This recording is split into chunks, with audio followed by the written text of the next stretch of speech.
Okay, if we can have everyone take their seats so we can get the meeting started, please.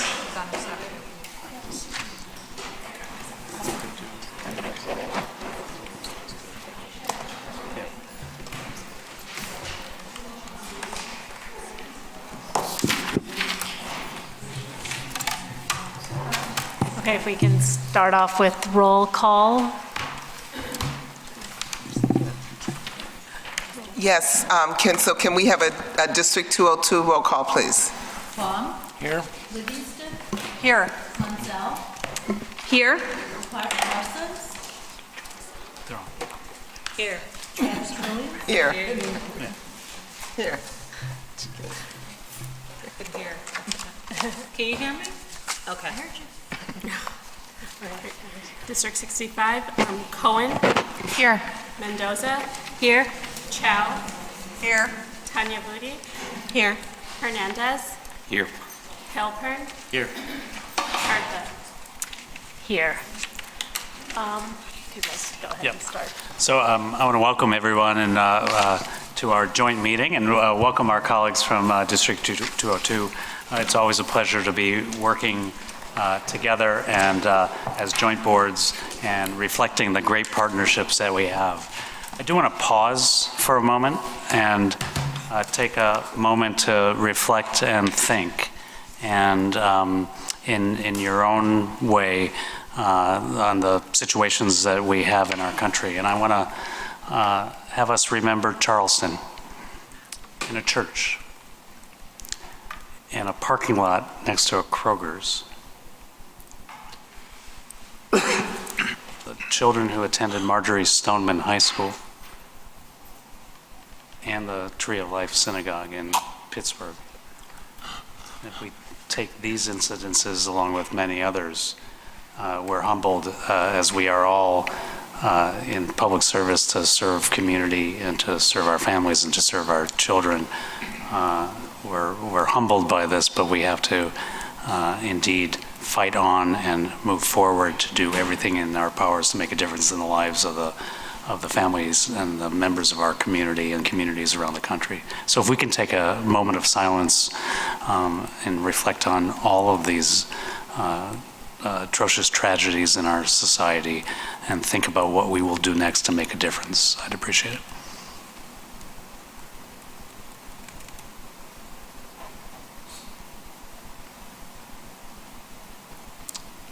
Thank you.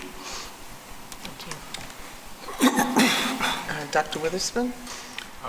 Well, thank you very much for that, Dr. Gorin. And it's just always such a privilege to be over here and to be hosted by all of you and to once again be reminded of the important and effective partnership that our two districts have established and how important it is to all of our students and families in Evanston Skokie.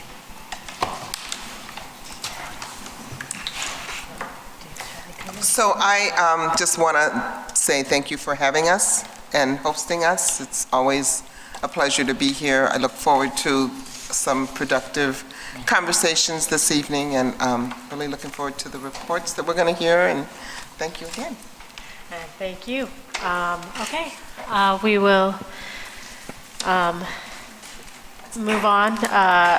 Comments from the public. We actually do not have any speakers signed on, so we will move into our first discussion item, which I'll invite our colleagues from Northwestern, if they can join us at the table up here, to give us an update on the NERA report. Could I?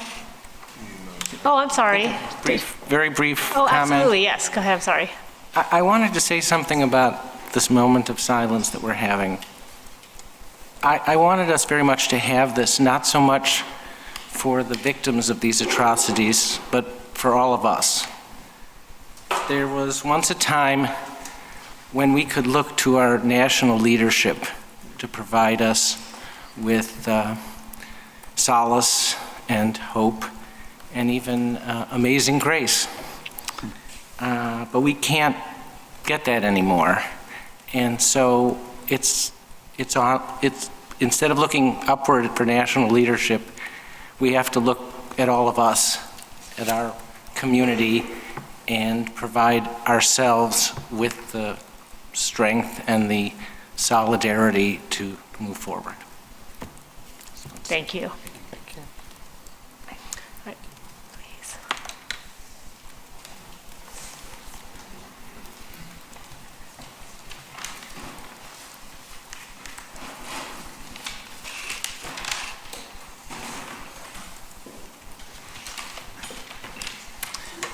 So as we welcome our colleagues, the one thing that I think is really important to stress is the deep partnership here between both school districts and our colleagues at Northwestern. And you'll see in the slides arrows that go both ways, and we mean it, actually. That the challenges, the opportunities, the questions that we have in District 65, and if I may, for District 202, these are incredibly important challenges, and to have a university right next door who's not only willing to work with us, but being able to help us articulate questions and then dive deep into understanding evidence and understanding solutions is really important. So I just want to highlight the importance of the Northwestern Evanston connection and the word alliance, which is really what we are. And so with that, I'm going to turn it over to Dr. David Figlio, who is the Dean of the School of Education and Social Policy at Northwestern. And David, you can introduce your colleagues and also take a kickoff into the narrow work that we're doing. Super. Thank you so much. It's nice to see everybody again. And so the people up here with me are Lila Goldstein, who's you'll hear from more tonight, and you've heard from her before as well. Lila is really the point person on a lot of the day-to-day aspects of research partnerships between District 65, District 202, and Northwestern. We have Amy Pratt, who is the Assistant Dean for Community Education Partnerships at the School of Education and Social Policy, and Nicole Pinkard, who is the Faculty Director of our Office of Community Education Partnerships at School of Education and Social Policy. Paul mentioned, of course, this notion about arrows going both ways, and one thing that I don't know how many people around the table or in TV land know is how seriously we actually take that. Folks on both boards are used to seeing me up here from time to time providing information and evidence in areas where I have expertise. I have a board of people from all over the world who are my most trusted advisors of the School of Education and Social Policy. And it was a privilege last year, actually my first additions to the board were to ask Eric Witherspoon and Paul Gorin to come and serve as my advisors. I know that each of them have provided me with a tremendous amount of ideas and insight about the way in which I'm running my school. So when we talk about the arrows going both ways, it's happening in so many different dimensions, both in terms of how our three institutions are all working together to try to build a better Evanston by ensuring, working towards our shared goal of equity and excellence for all. But then also, I'm delighted that Eric and Paul are so committed to helping me build a better Northwestern as well, in my corner of Northwestern. We're grateful. By the way, I also want to, I appreciate everybody. Usually I'm happy to spend the full evening with you, but I know that the members of both boards know that tonight I have to, instead of going home and being a husband, I'm going back to Northwestern to be a dean. And so, I'll stay for as long as I possibly can tonight to help answer questions. So just as we thought it would be useful to just foreground the broad NERA partnership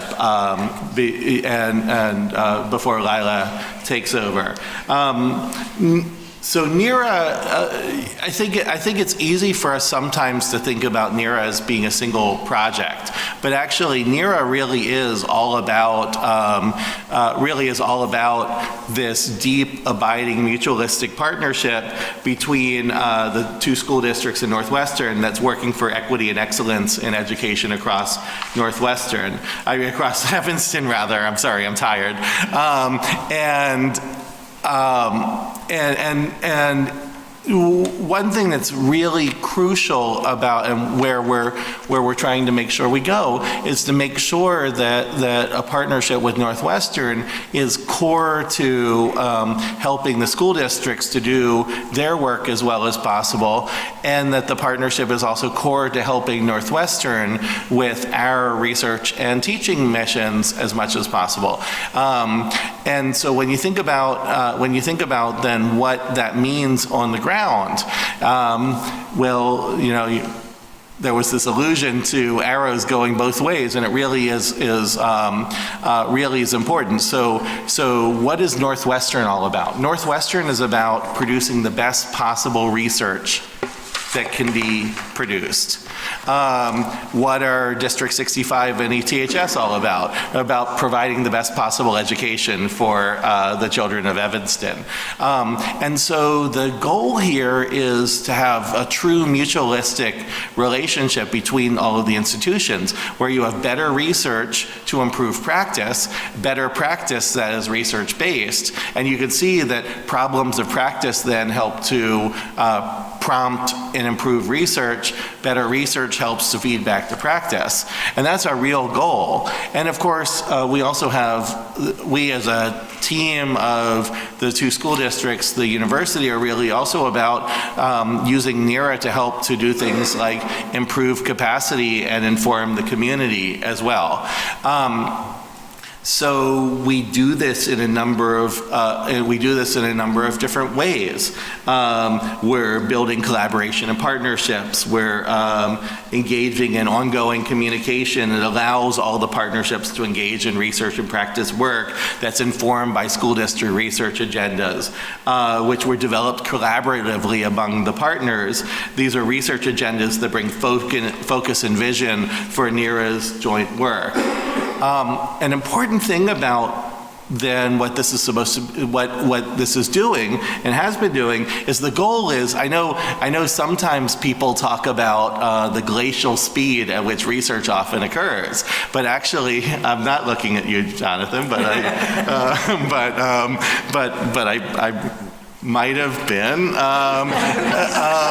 But one of the things that's important about this type of process, and the process we're trying to go on by having this notion of continuous relationship between research and practice feeding research, problems of practice feeding research and the like, is to dramatically reduce the speed, reduce the time, rather, increase the speed at which we can have actionable research that can be brought to bear, and the like. And of course, one thing that is not lost on me, and I know is not lost on anybody in either school board or anybody in the administrations of the two school districts, right, is how centrally important that is, because any delay means you have more kids who don't have the chance to have the education that we hope that they will have.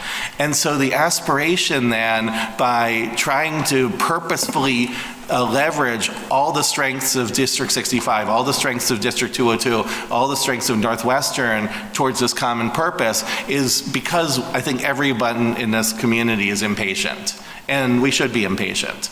We want to do this, we want to have improved practice that's research-based, and we want to have better research for practice. So NERA's working to advance many projects across this partnership. The one example, and it's the example we'll hear more from tonight, is the on-track indicator for post-secondary persistence. The reason reason that District 65, District 202, and Northwestern are so interested in working on that together, as we know, is that it will help to provide a tool that will help us understand Evanston students providing information on action on what should be addressed to help to improve children's life chances and potential for post-secondary persistence. But NERA is more than just this one study, and in fact, I think one reason we wanted to foreground with these slides now is to tell you, while we're waiting to we've made a lot of progress on that tool that Lai will be talking about, but in addition, there are things that are happening right away. So there's already been a lot of capacity building, which is one of our shorter run outcomes. Thanks to NERA, this partnership, we've been able to add research staff in the 2 districts and providing technical assistance to help the districts to do their own research. So one example of this is District 202's curriculum review project. Because of the added staff capacity, the NERA data analysts, ETHS is able to involve students in their work through focus groups. This is ensuring that the student voice and experience is driving the process to improve learning and well-being, and that this work reflects the district's commitment to equity. And I know that Pete can provide more information on this in the Q&A if necessary. NERA is also helping to build and support numerous research practice projects that are positively impacting the school districts and positively impacting the community of Evanston in immediate ways. And one of the things that I come from a business background, even though I'm a dean of a school of education and social policy. And so one thing, and I know a number of you around the table and watching also come from that. So one thing I care a lot about is ROI, return on investment, for those of you who aren't coming from business backgrounds. The return on investment has been staggering, actually, so far, in terms of ways in which we've actually been able to leverage NERA to unlock, at this point now almost $5.9 million in the last year in federal grants to Evanston. And these federal grants are happening in ways, for example, now I'm looking at Monique, right? I mean, we have a good amount of these federal grants coming from, for example, the Smart and Connected Communities program of National Science Foundation, which is helping to provide important services through EvanSTEM that wouldn't have been able to happen otherwise, and bringing in Northwestern experts to help to further and deepen that relationship, ensuring better service provision, more access to, in terms of all sorts of aspects of computational making in parts of the community that have been underserved. And Nicole Pinkert, of course, is a lot of the muscle and brain behind that. I think both brain and broad, and in Nicole's case, metaphorically. And so we have, when we think about now the number of researchers who are devoting their time and attention to Evanston, working together with Evanston school districts and community service organizations, and getting money from the other 300 plus million people in America for the 100,000 or so people here in Evanston, that could not have happened without NERA, and that was exactly the point of this. We have people like Brian Reiser on my faculty. Brian is currently providing professional development and instructional coaching to 4th through 8th grade teachers in District 65 to support next generation science standards for teaching and learning. This is an example of somebody who's been working and providing professional development all around the United States, but thanks to this deeper partnership between the 2 school districts in Northwestern, now he's doing it in Evanston too.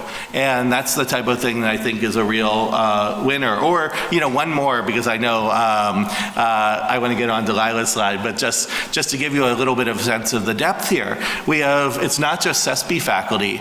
This NERA is really helping to leverage faculty from all over Northwestern now. So now looking at Paul, McCormick, we have a McCormick School of Engineering faculty member, Karen Smilowitz. She's working with District 65 on a transportation study, and the goal here is to save costs while maintaining service in District 65. We're all concerned as a taxpayer. I always am interested in our school districts being as efficient and effective as possible, and so bringing to bear one of the world's greatest logisticians to help District 65 to solve a logistics challenge is something that makes me really proud. And there's many others, and these are just a few examples. So I wanted to bring this up because I know that there's this sense of urgency, and sometimes I got the sense at the last meeting that people were, some people around the table were thinking, oh my gosh, okay, when are we going to see action and results on this one thing?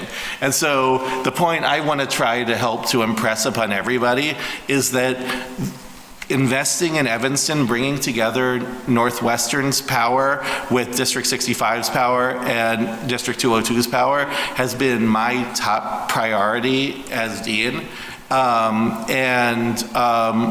really incredibly pleased that the work that my colleagues are doing in conjunction and deep collaboration with our colleagues at both school districts is already paying off in such profound ways that will improve the quality of life for all Evanstonians. I'm completely convinced of that. And so that makes me really happy and excited to put on my purple every day, which actually does happen.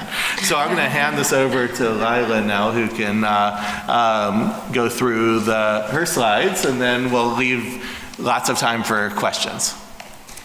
Thank you, David. And Please use the microphone, move it over. And I do want to, this is a silly thing to say because people can't see it right now, but the Comcast cable is actually down. We are recording the meeting. It will come up on tape later on, but we apologize for those who had tuned in tonight, and that this is a problem at the city level, not at dear old 65.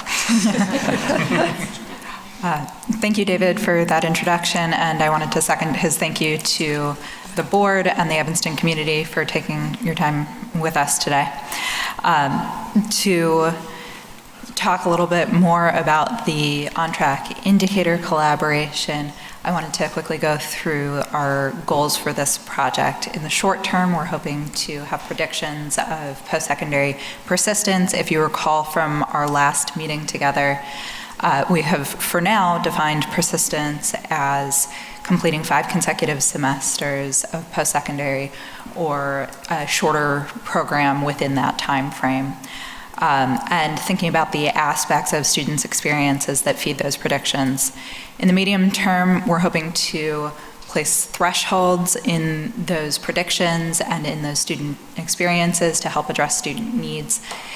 In thinking about thresholds, we're thinking about, okay, is this group of students sort of high risk or low risk for not persisting in post-secondary?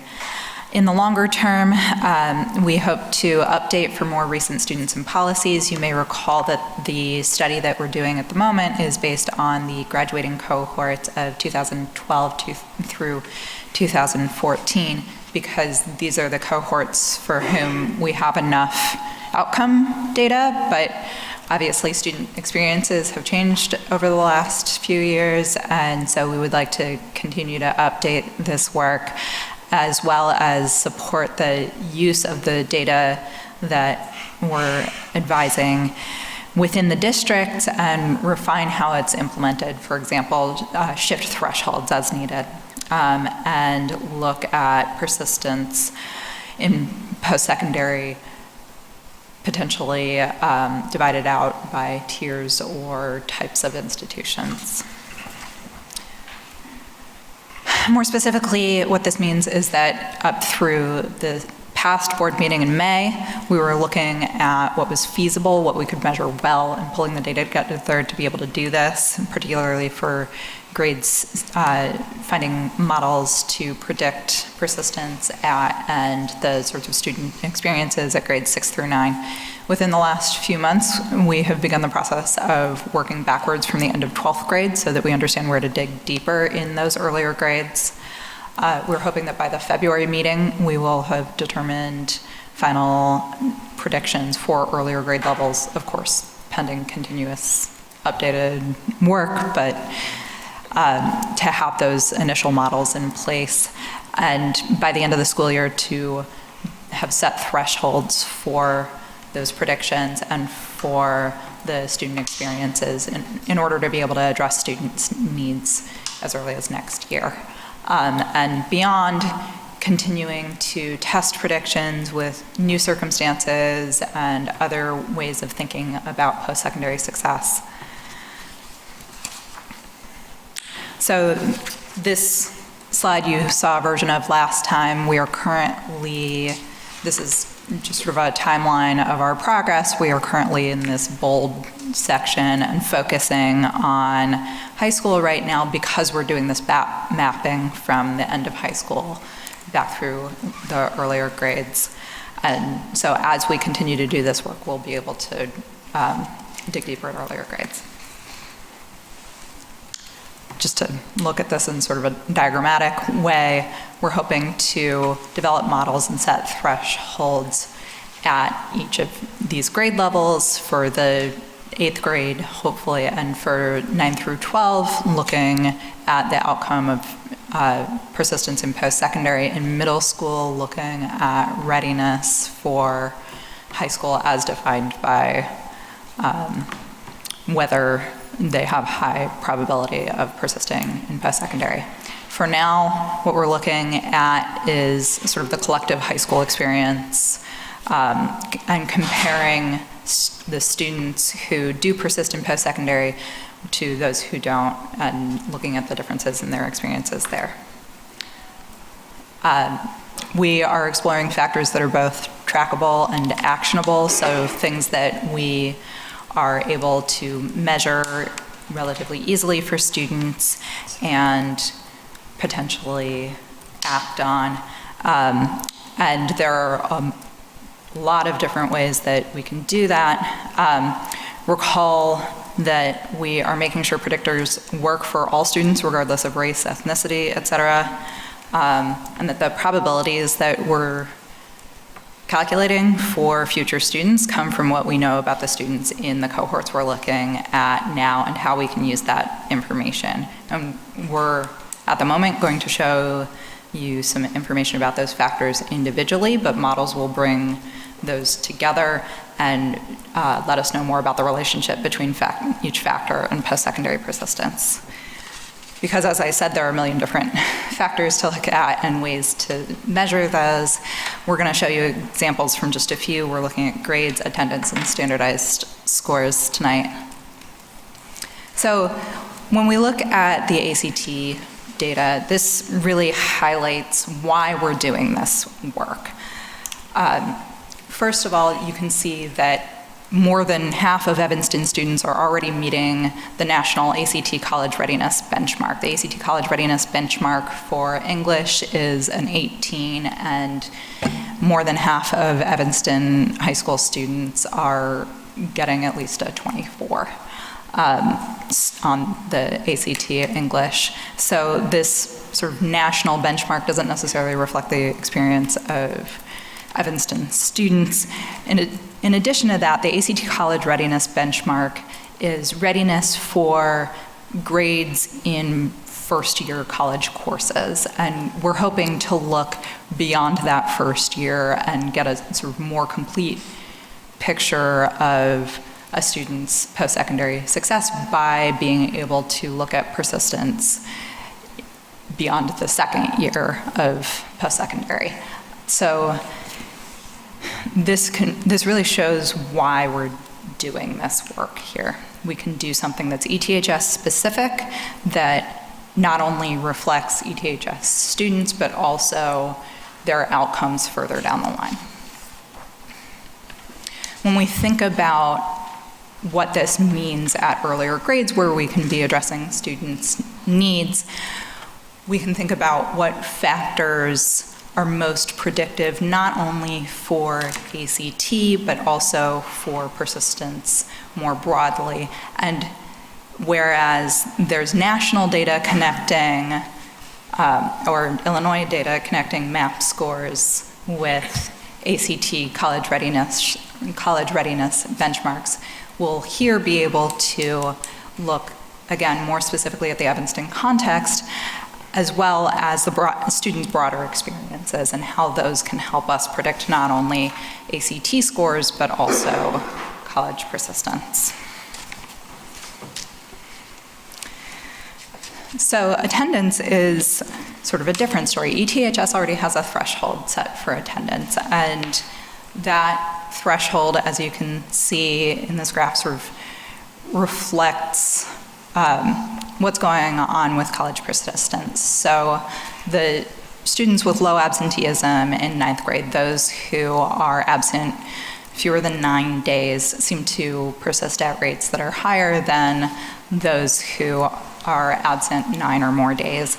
And that drop-off sort of shows where we can think about things like thresholds and where to be tracking items. And ETHS, fortunately, is already tracking this well as compared to post-secondary persistence.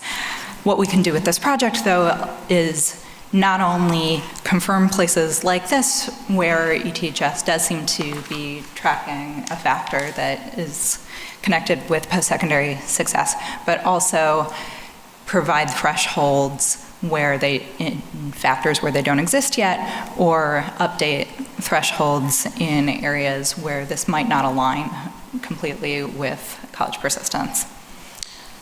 When we think about what this means for earlier grades, we can think about the factors. We're here already looking at ninth grade, but we can think about the factors in 6th through 8th grade that help predict high school attendance. We know that attendance patterns are different for middle schoolers than they are for high schoolers. And so this is a place where we need, again, to think about beyond just attendance, what does it mean to predict this from middle school? Looking at AP test taking, again, we see a sort of leveling off where we can start to think about a threshold. But I want to stress that this is a prediction, it's not a prescription. So the point, this does not say that taking at least 4 AP tests will mean that you are necessarily at least 80% likely to persist in post-secondary. It's not causal. It doesn't mean that everyone should take at least 4 AP tests.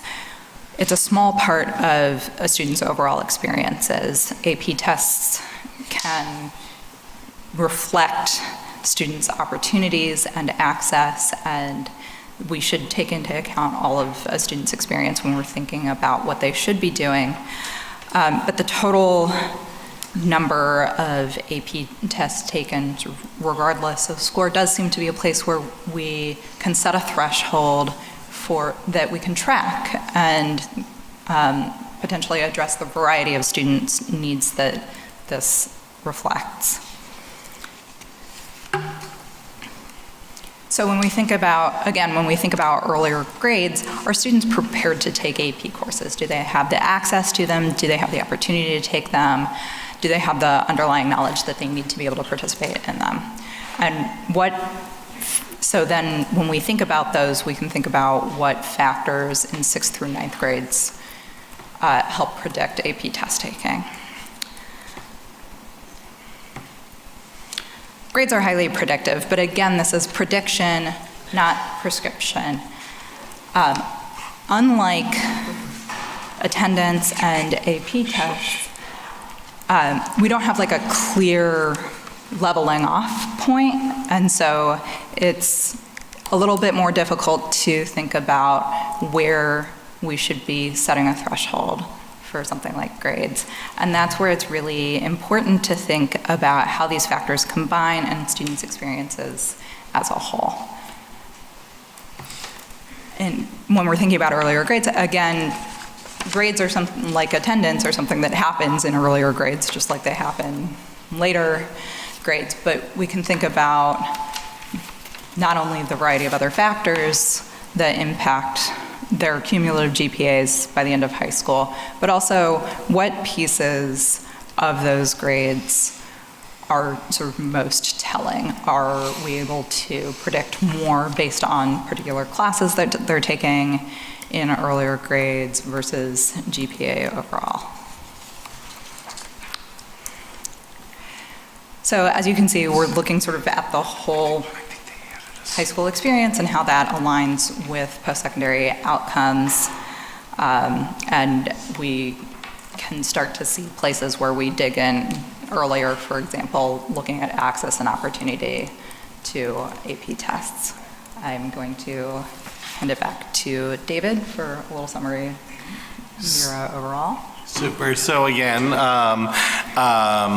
when we think about, one thing I'd like to mention very briefly, I want to underscore something that Lila mentioned that I think is really important, which is when the outcome, again, that is the kind of agreed upon outcome for this first round of analysis trying to predict college success and persistence is, as Lila mentioned, the 5 consecutive semesters or completion of a degree that's shorter than that at any post-secondary institution. You know, I think it's important, one, if you'll indulge me for a statistics lesson for about literally no more than 30 seconds. I think that it's easy sometimes for people to go and say, oh my gosh, what, ETHS, District 65 have low standards, or Northwestern's advocating low standards, because don't we expect more than that for all kids? I think, first of all, that's you know, it's an open question, but the most important thing to keep in mind from a statistical point of view is that you have to have some type of dependent variable, and measurement, how you measure the dependent variable is actually a lot less important than how you measure all the factors that Lila was describing from a statistical point of view.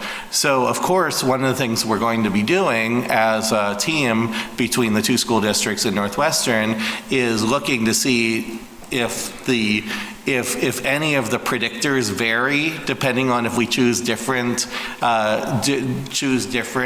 definitions of college success.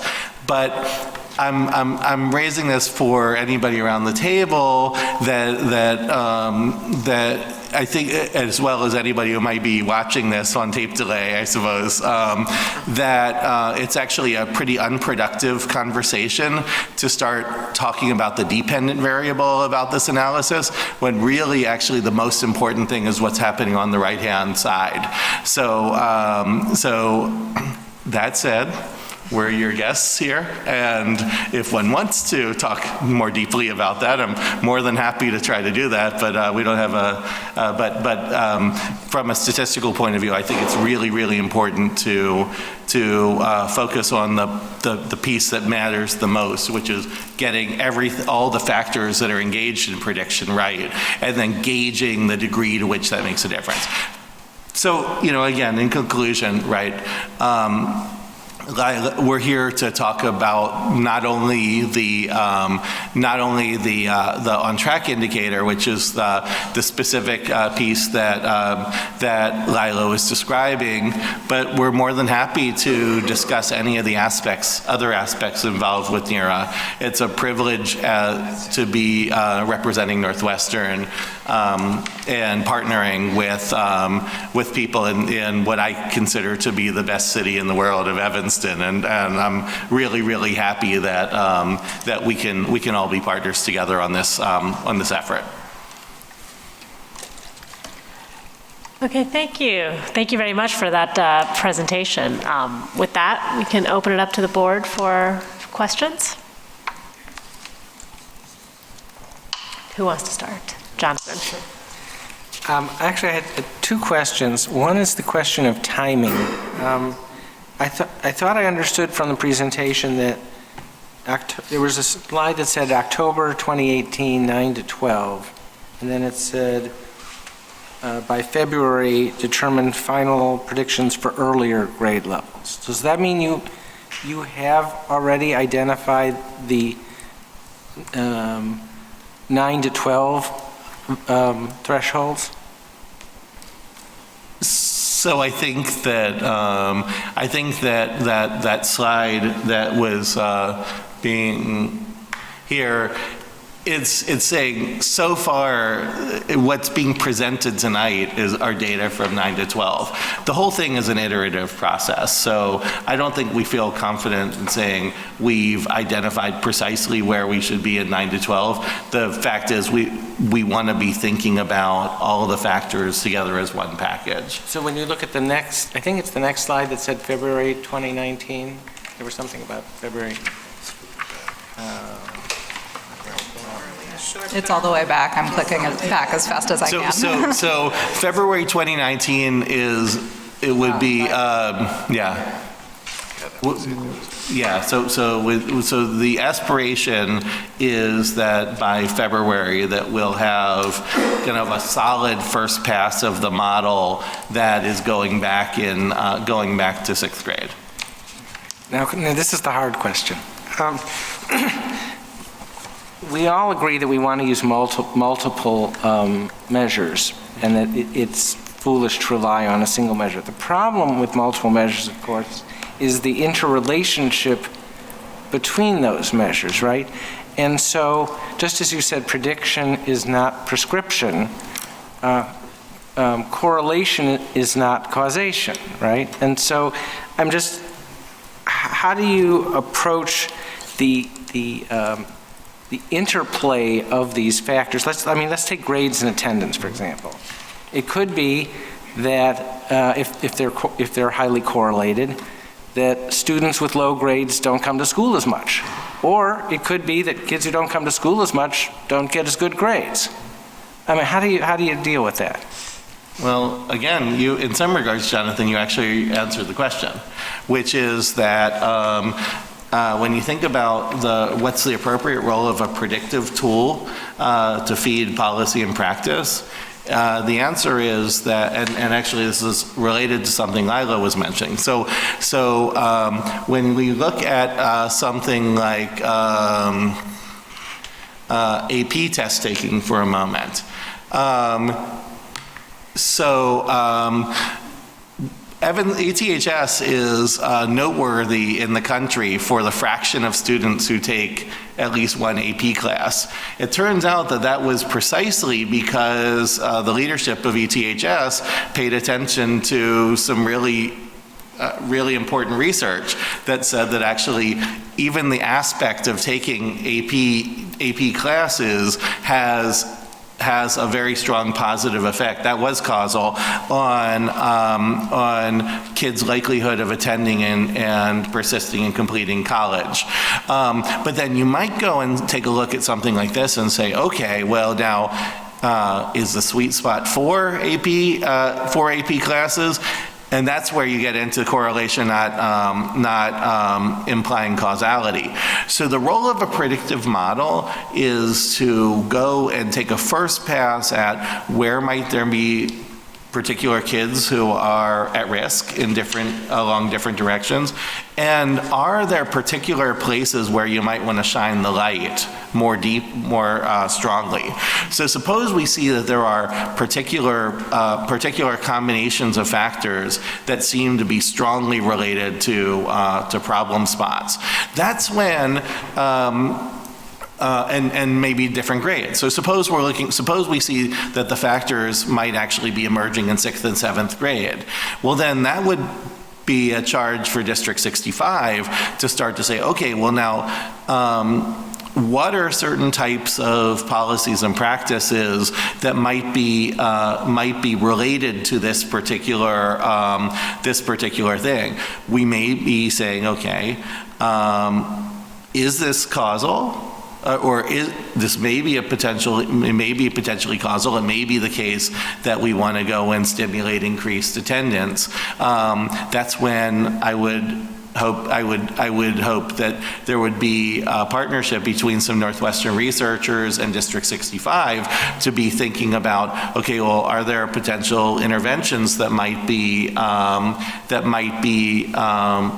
jointly worked on to help to stimulate increased attendance? You then go look to see whether that starts to change downstream outcomes, for example. It might be that we say, okay, this thing might actually be an indicator of something else. Maybe kids are missing school a lot because of housing insecurity. We know that there are a huge number of kids in Evanston who unfortunately don't have a permanent address, for example. And so that's when you go and again, a potential relationship between District 65 or District 202 and Northwestern can be to look into what might be third factors that could be relating to this. So the point about predictive models are really to help to serve as a bit of a diagnosis. You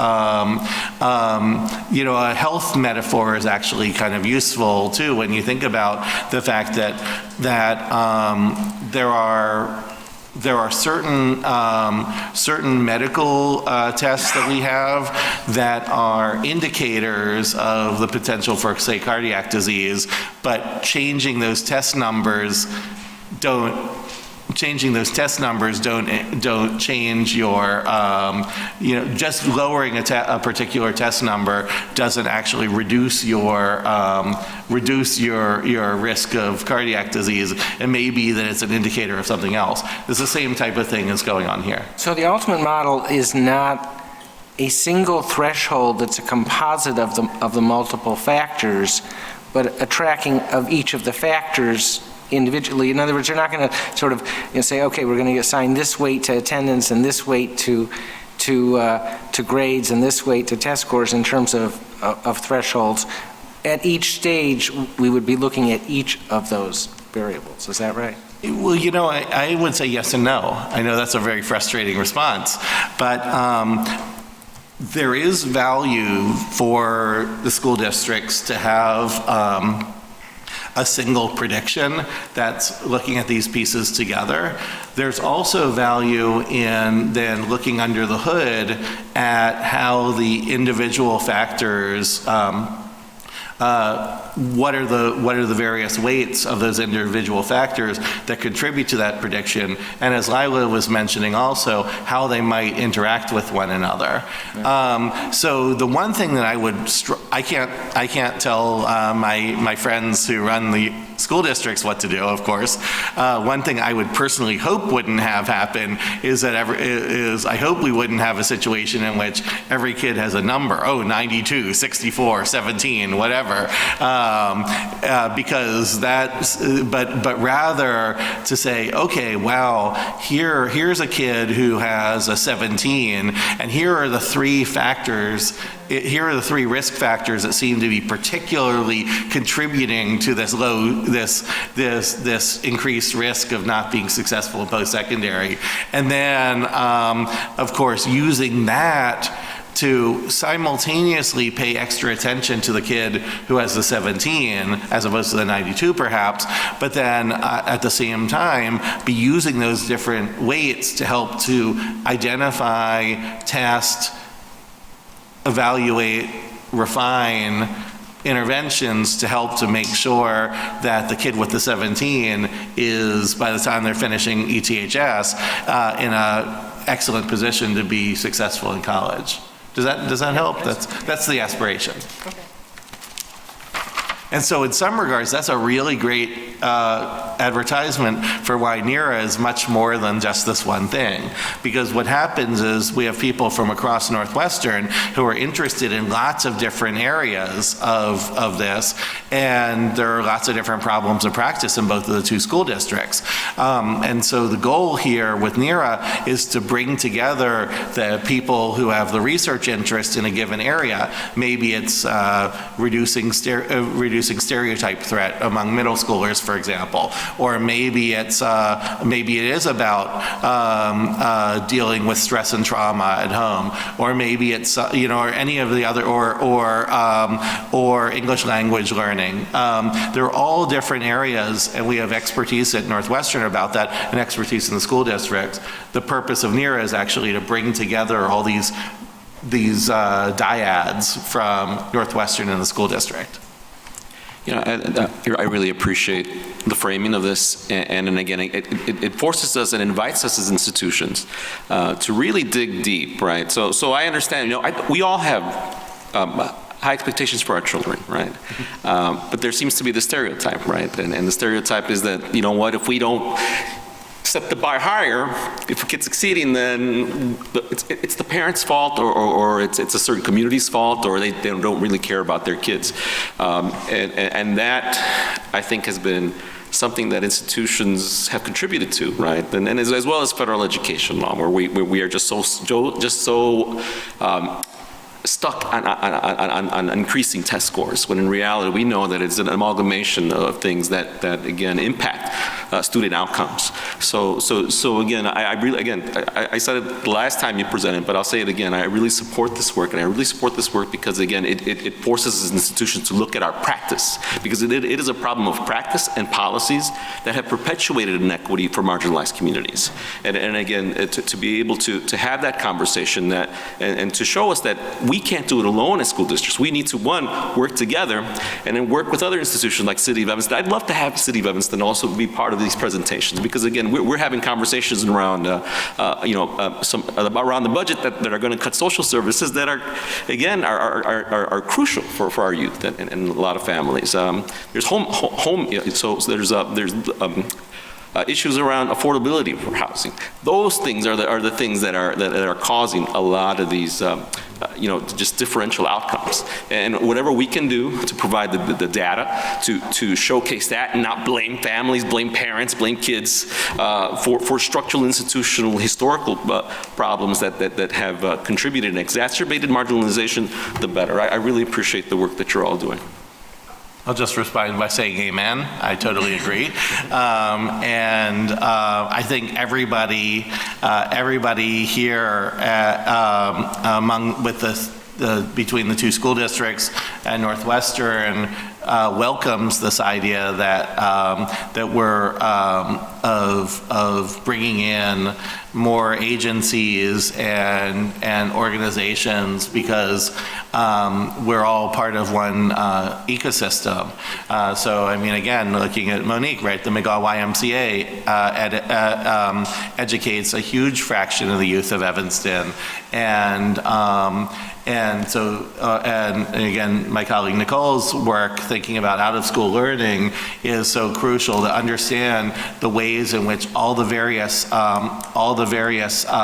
learning opportunities for children can really help to serve as elevators for kids. So you'll get nothing but complete agreement from those of us at the table with you on that point. And if I can add in, Nicole and I started the morning together in the morning breakfast meeting, talking about the influence of out-of-school activities on in-school performance. And so the database that we're actually creating through NERA will allow us to explore those questions and really help us think about when we put larger doses of out-of-school STEM activities. We assume that will make a difference in the lives of kids, and this work will allow us to actually explore that. Have other questions or comments? Candace? I just had a question to the point around the action, and I appreciate the conversation about correlation versus causation, because it would be great if we could just give everyone A's and everyone takes an AP test and then the predictions change. Our kids would love that. I would love that. I mean, I think we'd all love that, but that's, obviously, it's going to be harder than that. So as we set these thresholds, and let's just take a sixth grade, for example, and you get a few thresholds, have you guys talked about going forward process, or how we would then turn this to action, and what systems that might, get integrated into, or that already exist within the two school districts to look at students? I'm just wondering whether we've started to think about how we move this into using an implementation to shine a light on potentially at-risk groups, and then what happens to those. What do we do about that, and how do we converse and dialogue around interventions, and/or how do we engage you all to support that process? I'm just curious, obviously, always getting to the next step. No, Candace, I think that that's exactly the right question. I think that ultimately, the way I foresee this happening is there'll be a set of different risk factors that will be emerging. And then it becomes a question of, I think that's a place where Northwestern, the Northwestern team can really be more like coaches at that point. Resources for Eric and Paul and their teams as they're starting to say things like, okay, well, here are, based on our read of the, maybe I'm imagining, putting myself in Paul's shoes for a moment. Maybe as he and his team is starting to look at this, they identify 7 areas where, based on these risk factors, they'd really like to shine a stronger light. Well, maybe among those 7 areas, 3 of those areas are places where District 65 is already doing lots of work. And so then a role for Northwestern might actually be to help District 65, to the degree to which you desire it, to think about ways to further evaluate the current work, think about is there recent research that might be possible to help Stacy and others at the district augment that work. The notion here of, I think, a role of Northwestern can be kind of the R&D side to help the districts to address problems of practice. And then maybe there might be, say, the other 4 might have been areas that District 65 hadn't been paying as close attention to before. Well, then a role of Northwestern might be to go and bring together, do what actually we've done on a few different occasions in the past, to say, okay, let's bring together all the Northwestern researchers who are expert in this particular topic, one particular topic, and just have a conversation where you have district experts and Northwestern experts together and think about, do we know of something that has been research tested elsewhere that might be able to be applied to Evanston? Is there the will and interest and desire to try that type of thing out in Evanston? That's exactly how I see us working together. But I think in every case with the research relationship between Evanston school districts and Northwestern, the impetus, the questions have to come from the school districts, have to come from the problems of practice. And fortunately, there are so many problems of practice that the school districts are interested in. I mean that, okay, I'm sorry, that was me speaking from a point of view of a university administrator, I'm sorry. Regrettably, there are so many problems of practice that we are all that the districts are facing that there's no shortage of double coincidence of interest between. I mean, our focus on continuous improvement is amazing. Precisely. I mean, the great news is all of us have the aspiration that the children of Evanston will be the most successful children in the world. right? And so defined in many different dimensions. And so I think none of us want to stop until that's the case. But that's exactly how I kind of foresee this. But let's underscore that your commitment as dean and your commitment as the university is to actually explore questions that we are curious about as opposed to coming to us to do research on us. And with all respect to all the rest of the great universities in the land, Northwestern is putting a stake in the ground to say that we're committed to actually explore with us the challenges and opportunities we have in both of these two settings called our two school districts. Absolutely. Are there any other questions?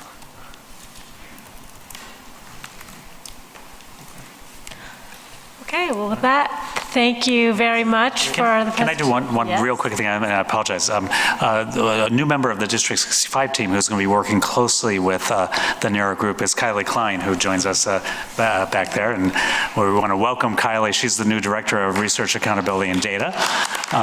And joins us from the Consortium on Chicago School Research at that other university, the University of Chicago, and another fine example of a research partnership that really provides information and data for the improvement of kids in Chicago. And so we're excited to have Kylie join the team and work with all of us.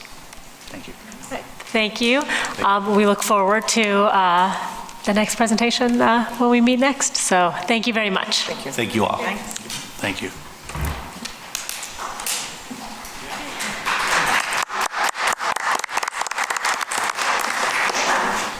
Our next discussion item will be the reading goal update. This is Stacy and Okay. Pete. We'll just let them jump We'll right let in. them Yep. set up. So you think it's pulling these two together?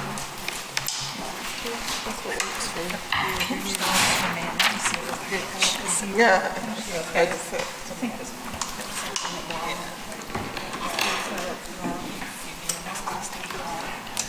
Yes. They're a little late, but they're going to be a little late. That's okay. Yep. I'm screwed.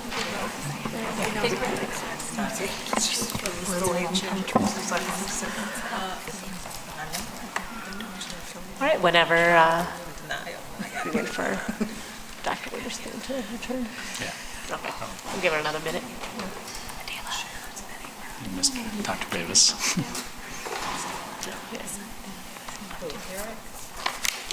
We can go. We go ahead. Okay, well, if Stacy, if you want to just go ahead and get us started, they can join us when they. I will do that. So this evening, first off, thank you for the time and the opportunity to update both boards on the work that is going on around our joint literacy goal. This evening, I'll give a little background, a little bit of an overview of the District 65 work in progress as was outlined in the memo, and then District 202 will do similar before we open up for questions. So just taking a look, a little bit of background, as you saw in the memo, and for many of you that were on the board to this point, we're discussing the joint literacy goal tonight, which was really enacted in January of 2014 with a focus on disciplinary literacy called out in the summer of 2014. And that goal is that District 65 and 202 will ensure that all students are proficient readers and college and career ready by the time they reach the 12th grade. This is a goal that our community partners, including Cradle to Career and Foundation 65, have also had an active hand in helping to really think about, address, and support both in-district and outside collective impact work as we take this on together. The diagram on the right is a quick lens in which District 65 really tries to look at this work. The goal specifically called out disciplinary literacy as a key approach and lever for reaching this goal. Disciplinary literacy, when we take a look at Shanahan's work, really talks about the fact that in our earliest grades, it is ensuring that we have a strong, high-quality, basic literacy experience that feeds into intermediate literacy and then disciplinary literacy. We do tend to ideas of disciplinary literacy in our content areas, particularly in our intermediate to middle school grades. A lot of our focus over the last 3 years, actually this is the third year, but 2 years, has been on creating that very strong foundational literacy experience in our youngest grades. To give a quick sense of the way we view this work, our work began by really establishing a literacy framework. That literacy framework was established in our K-3. It was established in collaboration with our educators and taking a look at research in the field and getting feedback from a variety of sources in that process. That K-3 literacy framework was completed, and we've been in the process of enacting that with a professional learning plan over the last 2 years. We've also, over the last 2 years, built out a 4-8 literacy framework that is an extension of that work and creates an alignment K-8. Our final step will be to return to pre-K and make sure that we have an aligned set of practices that are research-based and that are best practices in the field. That framework creates an outline for our literacy work that we then use to identify curriculum development, material selection, and professional learning. So when we take a look at this, we have the literacy framework in place as a foundation. We then take a look at program evaluation and review. We design professional learning and instructional coaching that are connected and part of that work. We then work with our educators and monitor the implementation of that work. And this is an ongoing continuous improvement cycle. We take a look at a variety of measures. We do pay attention to MAP and DRA, which are ongoing measures 3 times a year for us. And then we take a look at pre and post assessments on our units and ongoing feedback from educators and assessment data to evaluate that work and continue to improve it. The memo took a look at 9 categories and groups, taking a look at our literacy measures as well as particular racial and ethnic groups. Here, I have the same data, just framed in a little bit of a different way. To note in the memo, we called out that in kindergarten, first grade, 8 of the 9 subgroups that we highlighted all have shown increased academic improvement using the DRA literacy assessment as a monitor. Now, the DRA assessment is a 1-to-1 literacy assessment that we give kindergarten through 3rd grade. We then begin giving the MAP assessment, which is a computerized reading assessment, in the 3rd grade, and we give that through 8th grade. So we do lean on 2 different measures to evaluate literacy progress.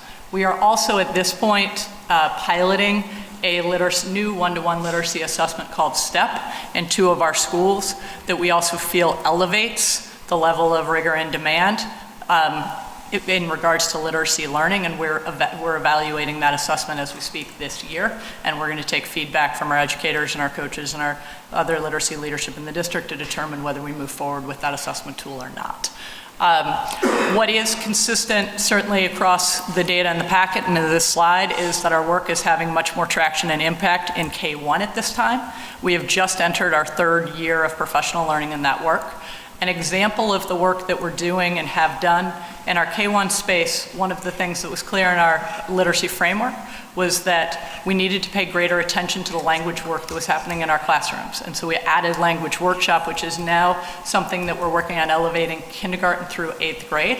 And in language workshop, we pay particular attention to essentially the way words work, which gets down into individual sounds and phonics and phonemes. It gets into word parts, it gets into vocabulary, and it gets into students' ability to engage in discourse and critical conversation around text. And so in our literacy framework, that comes into practice when we do shared reading, which we adopted a new curricular material in our kindergarten and first grade spaces 2 years ago, when we do our word work through Words Their Way, and we're looking at several different pilots in our Tier 2 phonics work in an effort to make sure that when we look at a lot of these numbers, we have about 80% of our kids that are meeting our DRA benchmarks, but that means then we need to think about Tier 2 and Tier 3 interventions for students that are not yet meeting those benchmarks. And so the language workshop work was year 1 for our K-1 educators. We've continued to support that through our coaching, and then we moved on to a curricular resource that guides the mini lessons for our reading workshop instruction. And then this year, we're looking at how these elements all come together into a consolidated literacy block that has a mini lesson in each of the key areas of reading, writing, and language on a daily basis, and comes in the form of whole group and small group instruction for our students so that we're meeting the needs of our students at different levels. In 2nd and 3rd grade, we're taking a deep dive because that work has not yet impacted our learners in the way that we would hope. That group began with our focused reading workshop instruction in the first 2 years and is now adding the language workshop component right now. And so we're adding the language workshop component and seeing how these elements come together within our work while evaluating the impact with our educators and our coaches. When we take a look at our MAP performance, sorry, it's a little small up there at the moment, but this is the same data that we reported, both the last slide and this slide is data that we've reported to the District 65 board previously. We see a small increase as we finished up the school year 18 in the percentage of students that were making expected gains, and we see a small decrease in the percentage of students in the 25th percentile, both of which are steps in the right direction, but we see these as small indicators, and our work is to see sustained growth. True change takes place over multiple years of growth in that direction. We have a small decrease in the percentage of students meeting college readiness benchmarks. However, we also saw an 8% increase in students making expected gains for our students that were not yet at college readiness benchmarks. So we could see that underneath that data, there's a group of students that exceeded our growth expectations and that we're working to get that group up to the college readiness benchmarks. Just in a final kind of piece, I want to contextualize our literacy work. Our literacy work is extremely important. Our commitment to this goal is deep, and we commit a lot of time and energy and resources to making this happen. This does not happen in isolation, however. The thing that I think is extremely important is that this happens in the context of other work. In order for our literacy work to take the traction, we also value and lift our school climate work. Our students need to be able to show up and be who they are. They need to be safe in their spaces. They need to be able to take risks. We have dug into Dr. Hammond's work on culturally responsive pedagogy. She talks about the necessity of learning partnerships and learning environments in that work. And that's the school climate work that District 65 has been committed to over several years. We're also deepening our multi-tiered systems of supports. Talked a few minutes ago about the fact that we are doing a good bit of work curricularly at the Tier 1 level, which is whole class. And then what we've also framed with our disciplinary leads is that our work is Tier 1, Tier 2, and Tier 3. If you are the head of literacy, if you're the head of math, you're thinking about what's the Tier 1 instruction as well as what are the aligned Tier 2 and Tier 3 interventions for students that are not yet making the progress that we want them to make. And so when we think about this, Donna Cross is our lead of MTSS. We've just adopted a new tool to support educators in writing improved intervention plans and having greater support in monitoring those plans over time to measure impact. And we are assessing the tools that we have and can make the assessment tools and the resources to support those plans as the work goes on. Culturally responsive pedagogy, we had over 350 educators engage in 2 days of professional learning at the beginning of the year. They'd already completed the Beyond Diversity experience, and so trying to bring those two experiences together to again build learning experiences that have cognitive rigor, are built with, have equity and awareness designed into them, and have safe learning environments. And so that's the equity learning and culturally responsive pedagogy. At this point, I'm going to hand over to 202. Thank you, Stacy. My name is Scott Bramley. I'm one of the associate principals at Evanston Township High School. Thanks for having me. It is a pleasure and an honor to be invited back to the table to be talking about reading with you tonight. It's been about 2 years since I've been here, so for those of you who know me, hello. And I'm going to talk a little bit about our setup for the report and what our thinking was in our conversations within District 202 and between 202 and 65. Obviously, when we adopted this goal, we talked about having all of our students being reading proficient by the time they left our high school. So we realized that we really haven't given a snapshot that way of data to really think about where are our students right now as it relates to reading proficiency. And so this evening, Ms. Brown, my colleague here, who has been leading our efforts in the school as our school-wide reading specialist, will talk to you about some of those data points, a little bit of a snapshot.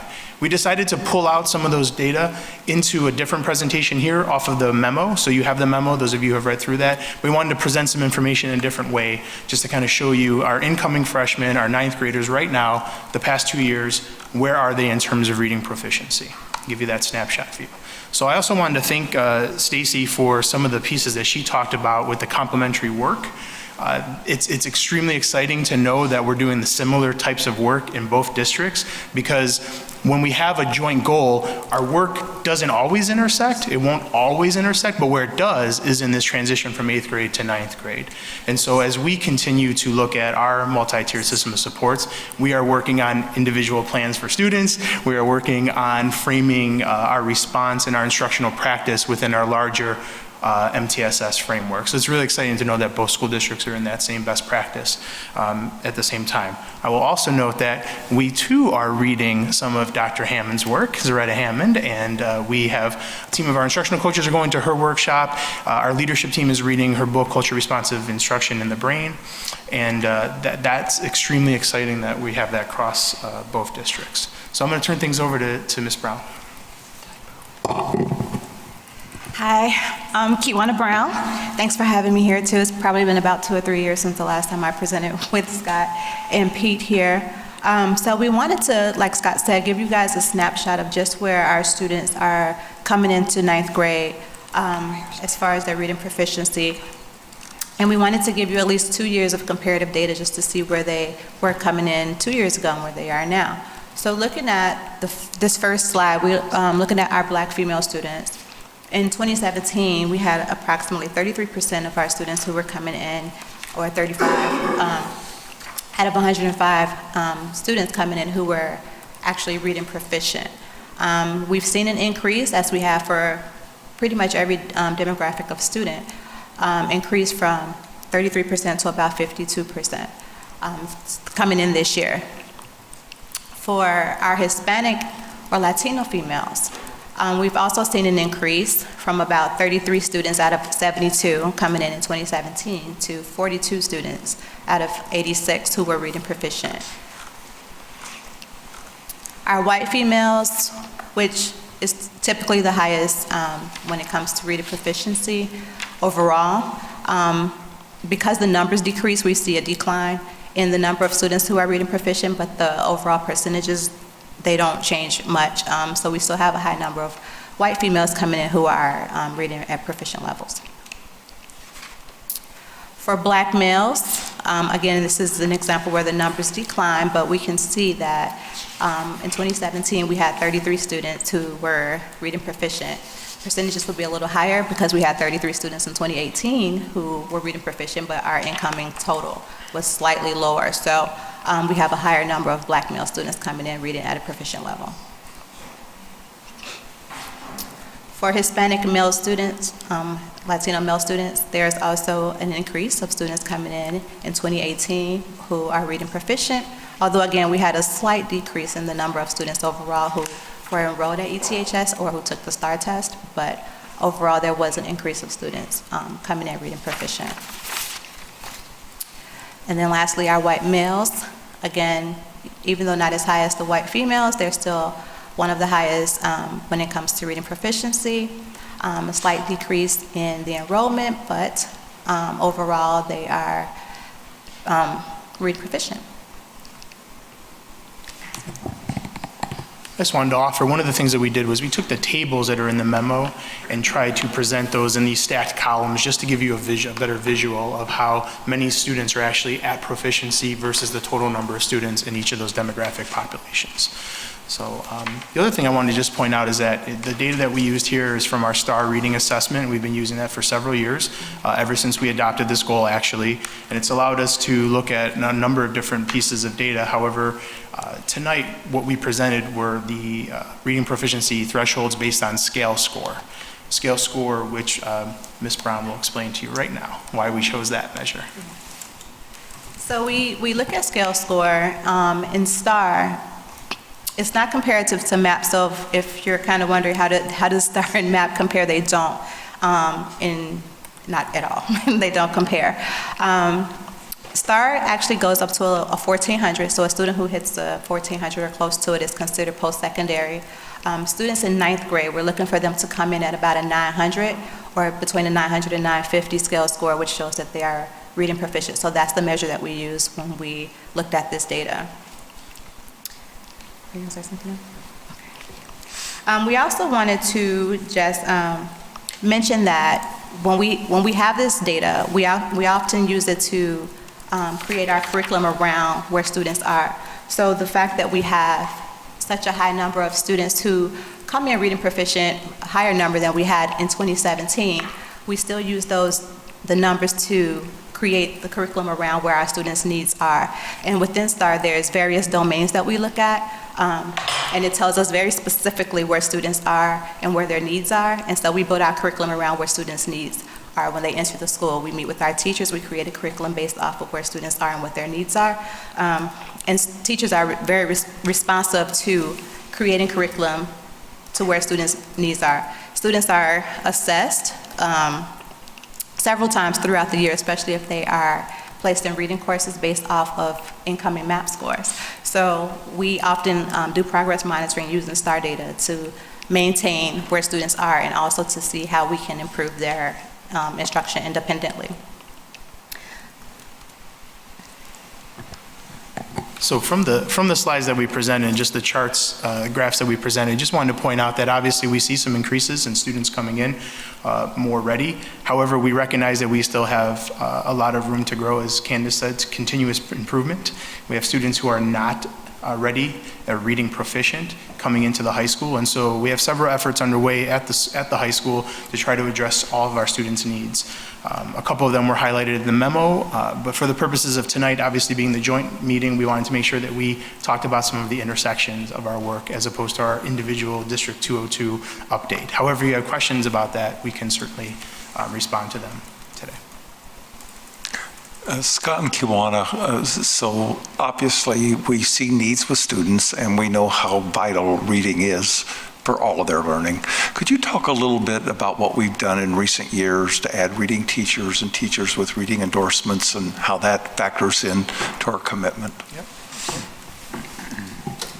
So maybe 3 years ago, we looked to partner with Northeastern Illinois University, who has a very outstanding reading program.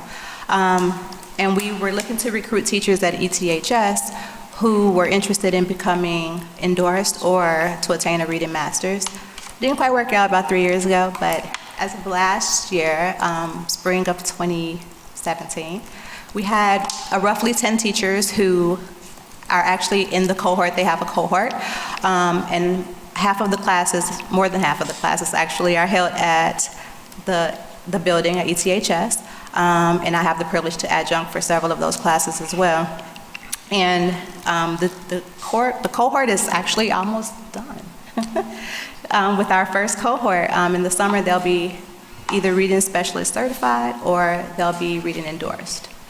In addition to that, we have extended the offer to District 65 as well as neighboring schools, Niles, and a couple of others who may be interested in seeking reading endorsements or reading masters for their teachers as well. And they can participate in the cohort with ETHS teachers. So there are 10 teachers in the group?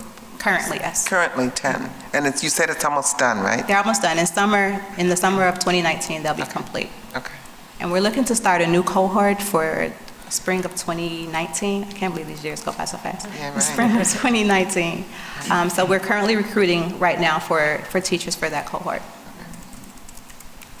And that's open for D65 teachers as well as, you said, Niles? Wow. Okay. I just wanted to add that in terms of like local impact, I think one of the most exciting aspects of that program, now we have a group of 10 teachers who we can have serving students in a different capacity in the school, or just enriching the experiences of the students in their content-specific or discipline-specific courses. However, in addition to that, we also have the opportunity to help students in a one-to-one Tier 3 reading lab experience on our campus.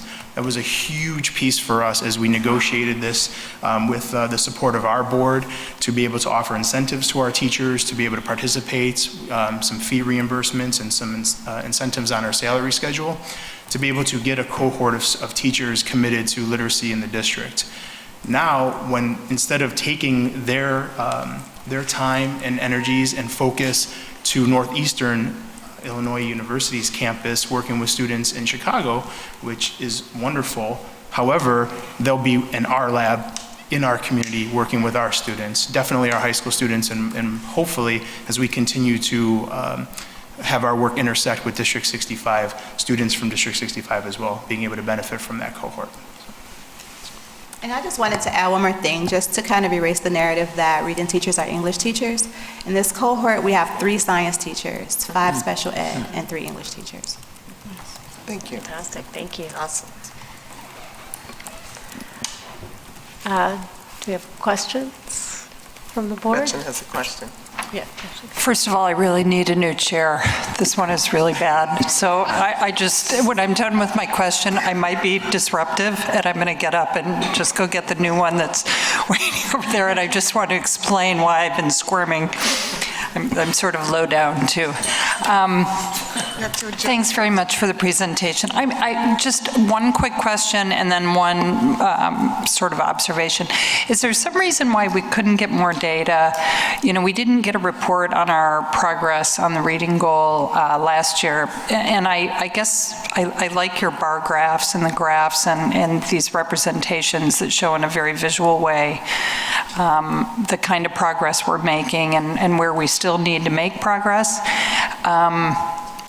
Why didn't we go all the way back to the beginning of our reading goal? Why don't we have that for 2014? I think in an earlier presentation, somebody was saying, you know, a year-to-year change doesn't tell us very much about whether we're actually making progress. You really need, you know, a group of years to be able to gauge that, and that seems sort of obviously missing here, and I don't know why. Can we get that? I mean, it can't be that hard to get, right? Absolutely, we can. I mean, and we really should be looking at it and monitoring it and checking in on it all the time. So I just, you know, I wish we could have that. And maybe I could make a very specific ask that we get that follow-up so we could see it. Yeah, absolutely. That'd be great. Yeah, we monitor it internally in terms of looking at growth percentiles. So within the STAR system, they use a system known as student growth percentiles, and we can kind of track growth from 9th grade through 11th grade. We can track cohort data from... Yeah, I mean, we did the goal in 2014, as you observed, and I just think this has got to be, I can't imagine anything more important than we're doing than getting our kids to be able to read. I mean, because we know if they can't read, they can't do anything else. It's so fundamental, foundational, and that's why we adopted the joint reading goal. That's why it's the singular focus of Cradle to Career, you know, our community-wide collective impact effort, and I think it's something as our 2 districts, as a community, we should be enormously proud that we are trying to have this singular focus, and so I think being able to tell a story in a way that's understandable to the public that should care about this, and I think does care about this. You know, I've been hoping for a better dashboard around achievement data in our district for a long time, and we still haven't quite managed it. But this is like one piece that I think we could really pull out and highlight and make crystal clear, so we all know what we've accomplished and what we still need to do. Yep. Not to beat a dead horse. And then my second thing real quickly is I wonder if anybody else in the room saw this editorial in the New York Times this weekend called "Why Are We Still Teaching Reading the Wrong Way?" And I suspect the reading instructors probably did see it. I think it's talking a little bit more about how reading teachers and teachers in general are prepared to teach when they're learning this in school themselves, and less about how we develop policies. But I'm just curious about your reaction to the editorial because, you know, in a nutshell, the takeaway for me was that, you know, this ongoing conflict, I guess, between whole language instruction and phonetic instruction, that seemed to be at the core of this editorial. Thoughts? Yeah. So I'll just start off by saying, you asked the question if a specific request would be helpful. Extremely. So if there is specific data that you'd like to see around the goal and out of STAR, absolutely for everybody. I want to see, I mean, I thought we had talked about how we were going to report out our progress towards this goal back when we established the goal, although I think we were always, unfortunately, a little mushy about it. But I think at a minimum, we need the data you've reported here tonight by grade level, and of course, we have this issue of aligning the two districts, and you're using these two different mechanisms, and I thought we were going to come up with something that was going to work, that would help us to understand year to year, district to district. Maybe I could speak to all of that just real quickly. First of all, that's exactly why we use the STAR assessment, and we're actually pre-testing and post-testing every student in the high school every year. So we have, to the data you're asking about, we can give you an abundance of data because we've been doing it now for 5 years. Well, I don't think we need to drown in it, and I appreciate that very much, but just this, going back to 2014, what we have, today, I think would be great. Correct. I mean, the goal is for 12th grade. Correct. So what we have identified is that we get a lot of students who have huge reading needs when they arrive at the high school, and we realize that we may not be able to get all of them to the level that we want them at, but we do consider it our responsibility that we have them for 4 years. And we need to measure their growth, and we need to see, so if a child comes in reading at the 5th or the 6th grade level, and they do, we need to be measuring how much growth can we get in the 4 years that they're at the high school. We'll be glad to provide that data. The STAR assessment is a wonderful tool because it not only gives you that data of where they are and what their growth is, but it actually points you to instructional strategies and areas of instruction that the child needs to improve their reading. This idea of the editorial, if I could kind of distill it down to the whole language versus the phonics, what we decided long ago is we're not in that war. We understand that different students need different strategies, and when certain strategies have not worked as well for them for maybe several years, we need to then try other strategies for those students. So we don't pick a methodology. What we do is we take a look at the best research on all the different ways to teach reading, and we then apply them with the STAR assessments pointing us to their instructional needs, to the kind of reading instruction that's going to have the best results. That's great.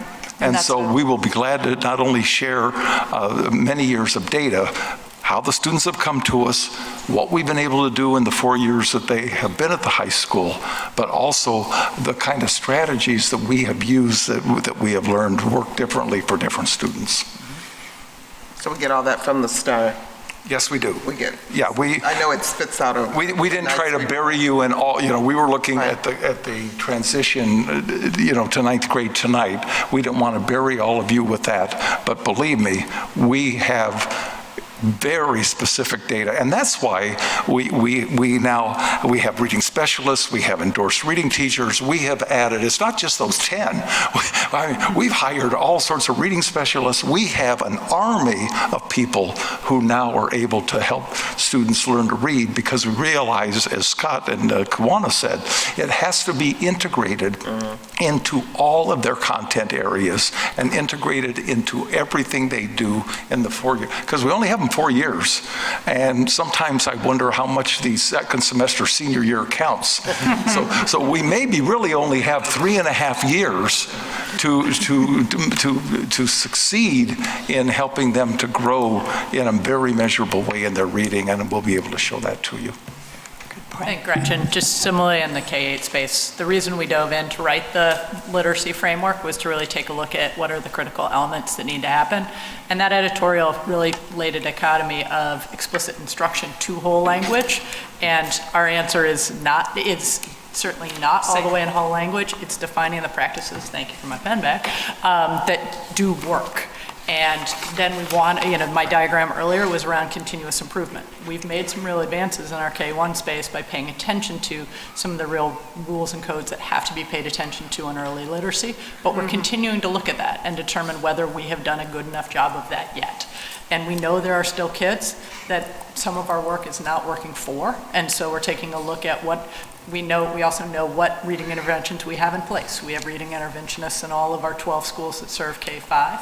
And we're taking a look at what needs are we filling with our current expertise and staffing, and are there areas that we need to build out further to meet the needs of our kids. So reading our kids, reading our data, listening to our practitioners and our community to figure out what it is that we need to do to best serve learners in service of this goal. I'm going to go get a new chair. Thank you so much.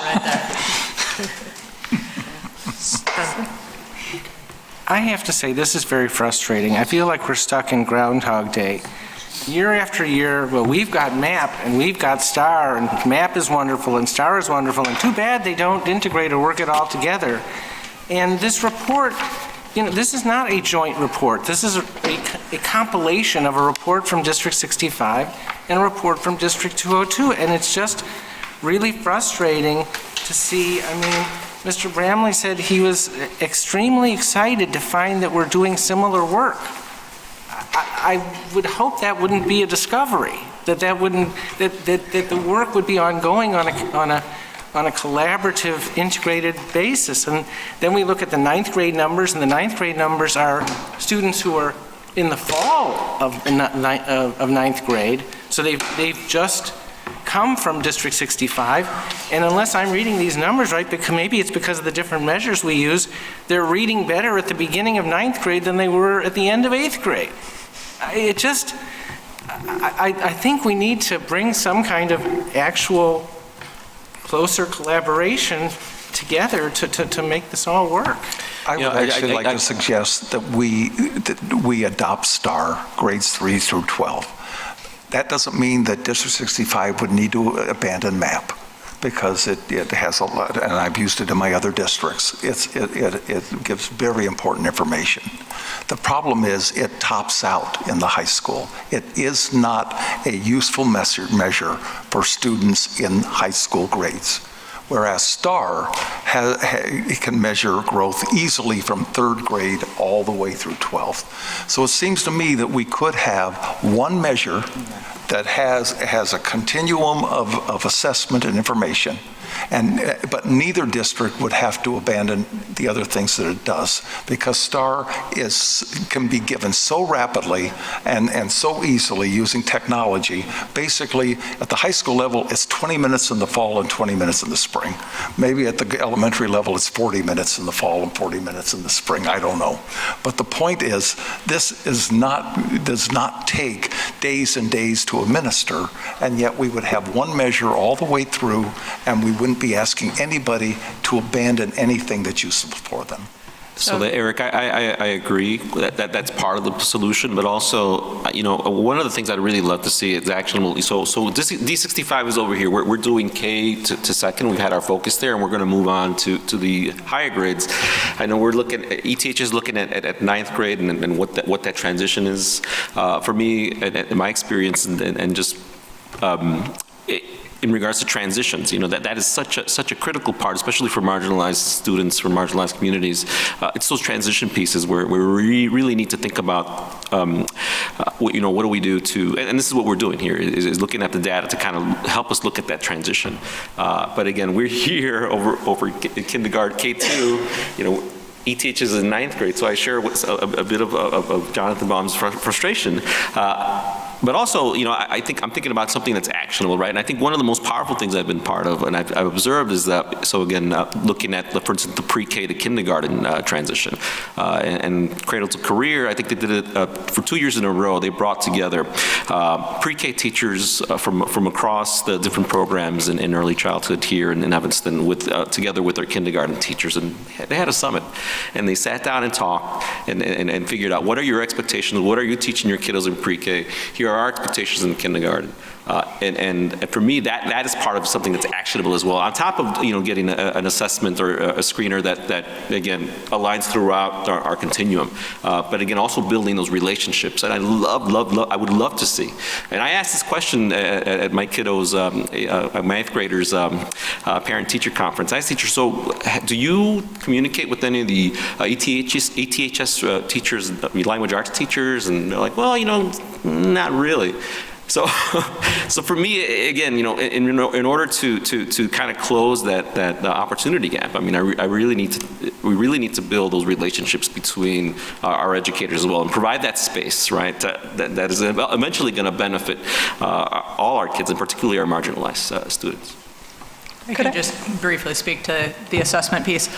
In District 65, we've done work over the last year and continue to do work to really look at our assessment calendar and our assessment suites and the kind of tiers and purposes of different types of assessments. And one of our challenges, we do, in essence, it sounds fairly nice and easy to give a 20 to 40-minute assessment in the fall and the spring to our students. Right now, our students are engaged in a one-to-one literacy assessment 3 times a year. They're taking MAP 3 times a year. They have a variety of ongoing assessment, and we really, as a whole, are trying to step back and say, which elements of assessment need to continue and how are they aligned to our system, both program evaluation and ongoing progress monitoring assessments, things along those lines. We also have an unknown with the state and our state accountability assessment in grades 3 through 8. We know that it will be given 3rd through 8th, but it's really up in the air at this point about what it is, how long it will be, and where that's going to go.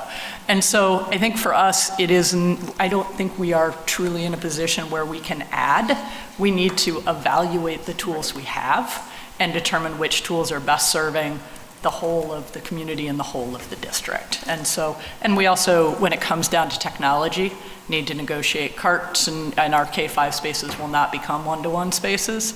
So that lifting of technology-based assessments can be more challenging. So, I think there can be conversations about whether we are in the right assessment, but I think adding is not a possibility for us at this time. Could I? Thank you. Yeah. So I'm hearing some short-term, so as a board member, I don't think the discussion here should be about what assessments. That's the decision of our administrators based on what we're trying. No, I understand that. I'm just saying I don't want, for me, I don't want to continue, I don't want to go there. No. But I think what we need as a board is we adopted a goal that said we want every student to be, and maybe part of it is that we had both reading proficient and college career ready by 12th grade. And that was 4.5 years ago. And today, I don't have a way to say, are we closer to that goal by 12th grade? Are we further away from that goal?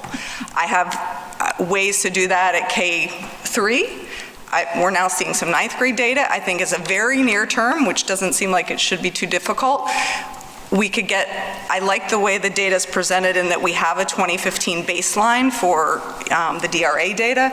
Can we get a 2015 baseline for STAR and then comparatively how that's changed year to year for 9th through 12th? So that we can at least see, understanding that they're 2 different measures and they're not gonna foot right now. But I'm kind of, Jonathan, I'm putting that problem aside and at least saying, can we get an order of magnitude understanding? Are we closer to this goal or are we further away from this goal? And then I do think it's incumbent on our teams to figure out, is that as close as we can get based on our constraints in our 2 districts, or is there something closer that we can get there?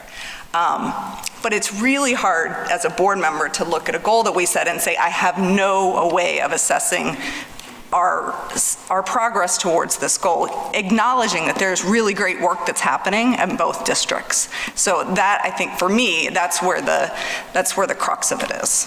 I agree, and I think, when I look at a graph like this one, my issue is that these 2 bars are 100% different students. Right.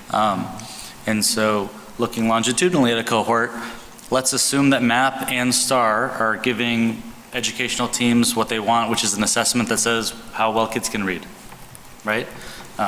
You should be able to put a 3rd grade through 12th grade slides together for this year's 12th grade cohort that goes all the way back to 3rd grade that says for the cohort of all the students and by all the sub-demographic groups of students, what percentage of kids are meeting the expected target with a line between 8th and 9th grade that says the assessment has changed here, so that we're acknowledging the change. And we can see from 3rd to 8th grade, are we having as an organization a positive impact on that cohort of kids? And then from 9th to 12th grade, are we having a positive impact on that cohort of kids? I don't see why that's so challenging. I imagine that's done internally all the time. And if it's not, that's a specific request. Because I agree, it's not about the assessment. I'm assuming it's telling you guys that kids are able to read. But the slides don't tell a story right now that's measurable. Also, I want to say that a story that's missing from here is our early childhood piece.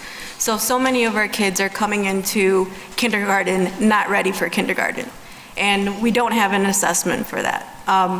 We can tell a student's achievement by the academic achievement of their parent, their mother, and connecting the two at the high school. Our young mothers that are putting kids back into District 65. This is a community initiative, and I really just strongly feel like early childhood is missing from this work because so many of our kids are going into kindergarten reading. I know that my kid in kindergarten, she was reading. And so I think that in revisiting these goals, we have to include, are our kids ready for kindergarten? And what are we doing as a community with all of these pieces to ensure that they are kindergarten ready?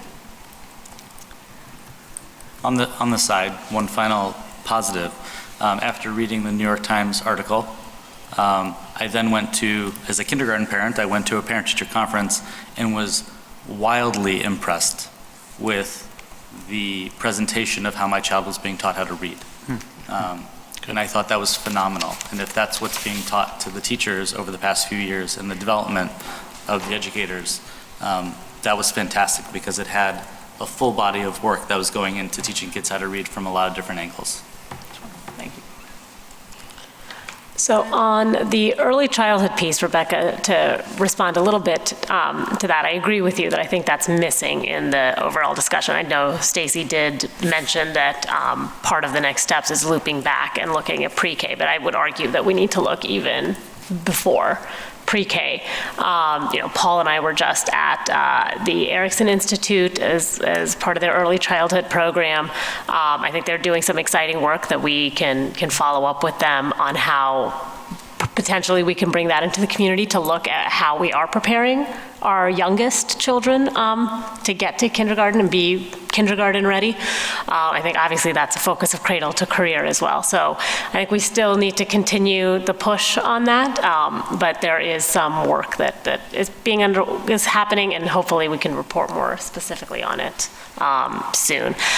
I'm actually also interested if we can, because that was what Joey said was kind of one of my questions, is understanding that we have the different assessments. Is there still not a reason that we can't get cohort data, like Joey said, with kind of the line between 8th and 9th grade that recognizes there's a different, there's got to be some correlation that would make that a useful narrative to tell. And if not, could you respond to why that isn't going to be useful or why we can't do that?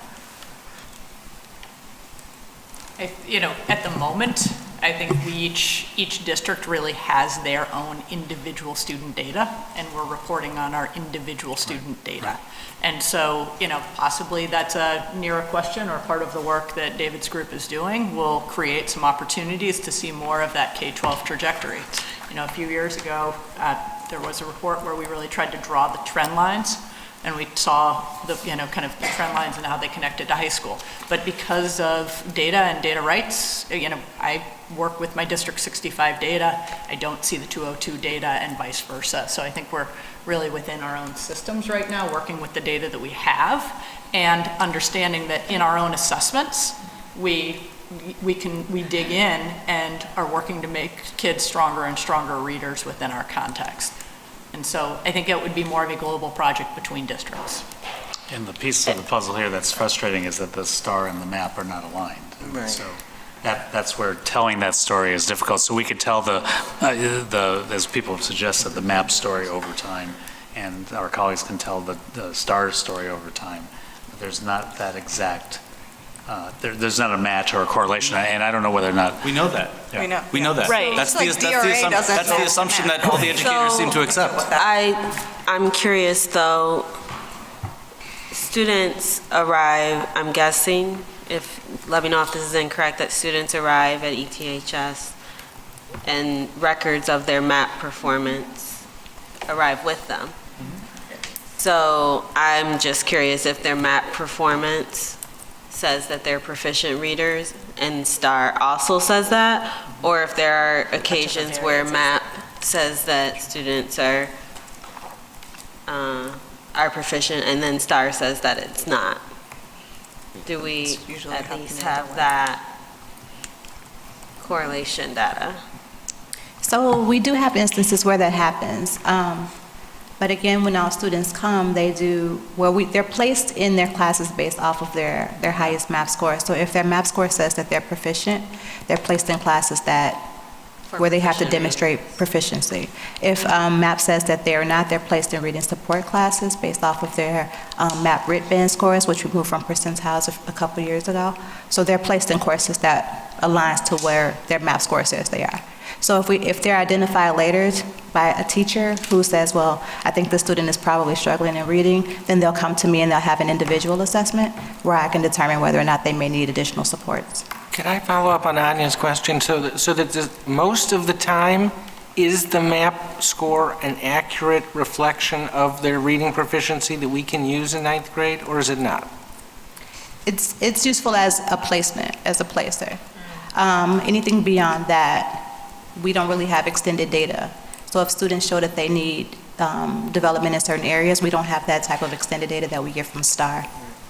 No, and I don't think the question is saying that I think we understand that STAR is something that's useful at the high school, and so, carry on. I think the idea is, though, is there really no story that we can tell for students from 3rd grade to 12th grade with the data that we currently collect, and even if it is at the 8th to 9th grade point, to say, well, we're using different assessments and there's an X% variation in what the data in 8th grade is telling versus 9th grade around reading proficiency. But that at least it still has some sort of something that we can look at to see that trajectory.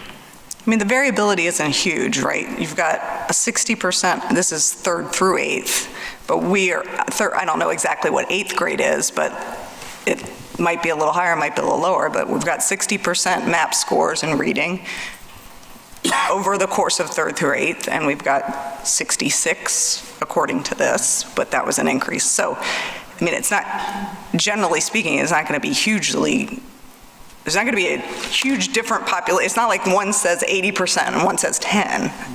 The individuals, and then we don't know, right? But there's... Right, and we're not asking for that individual data, we're asking for just the overall, so. So it depends on language. We have, if we pull back, we have an issue with some of the language we use. College readiness benchmark is one. MAP college readiness benchmarks versus now we're doing SAT. We'll be doing PSAT 8-9 for our 9th graders, PSAT 10 for our 10th graders, PSAT, NMSQT for our 11th graders, and SAT. It's the College Board suite. They have a different definition of college readiness, and they report out the college readiness score. It is higher. I would say significantly higher than the MAP score for college. When we say like X percentage, it's a much higher percentage that are college ready in 11th grade. And I would imagine it'll be a much higher number when we back map that to 9th grade, when the kids take it in 9th grade. But that's one of the things that creates like confusion, right? In 8th grade, on the map, your son or daughter gets a little, my student is college ready in 5th grade, or my student is not college ready in 5th grade, and all of a sudden in 9th grade they are. But that's the difference in assessments. So if we're comfortable with that, which I don't think we necessarily should be, because we're calling, it's a definition of terms piece. We just have to be really careful. I mean, when I report college readiness data at our next board meeting, when I report what that is, it's going to look marginally higher than what it was when the kids came in using the MAP test in 8th grade. And it looks different, partially because kids grow and mature, but also it's a different measure. So it is possible to explain the difference clearly, which you just did. I did, but we need to agree on that difference and that it's not a reflection on District 65 or 202, and we can't claim 40% growth. I mean, we'd love to. We'd love to walk out of here and be like, look, we did awesome, spike the football, go home, but we know that's not realistic, nor is it accurate nor fair. So when we talk about these things making valid inferences off of assessments, which is what we're trying to figure out right now, we just need to be really clear on what those are. I'm much more comfortable talking about proficiencies than college readiness. What do the vast majority of school districts that are K-12 do? Right. I think that many districts, elementary districts, use STAR for students at least in junior high. I know they use STAR. And that's helpful, so when they come to the high school with the information, it does help with placement, and it also helps plan instruction.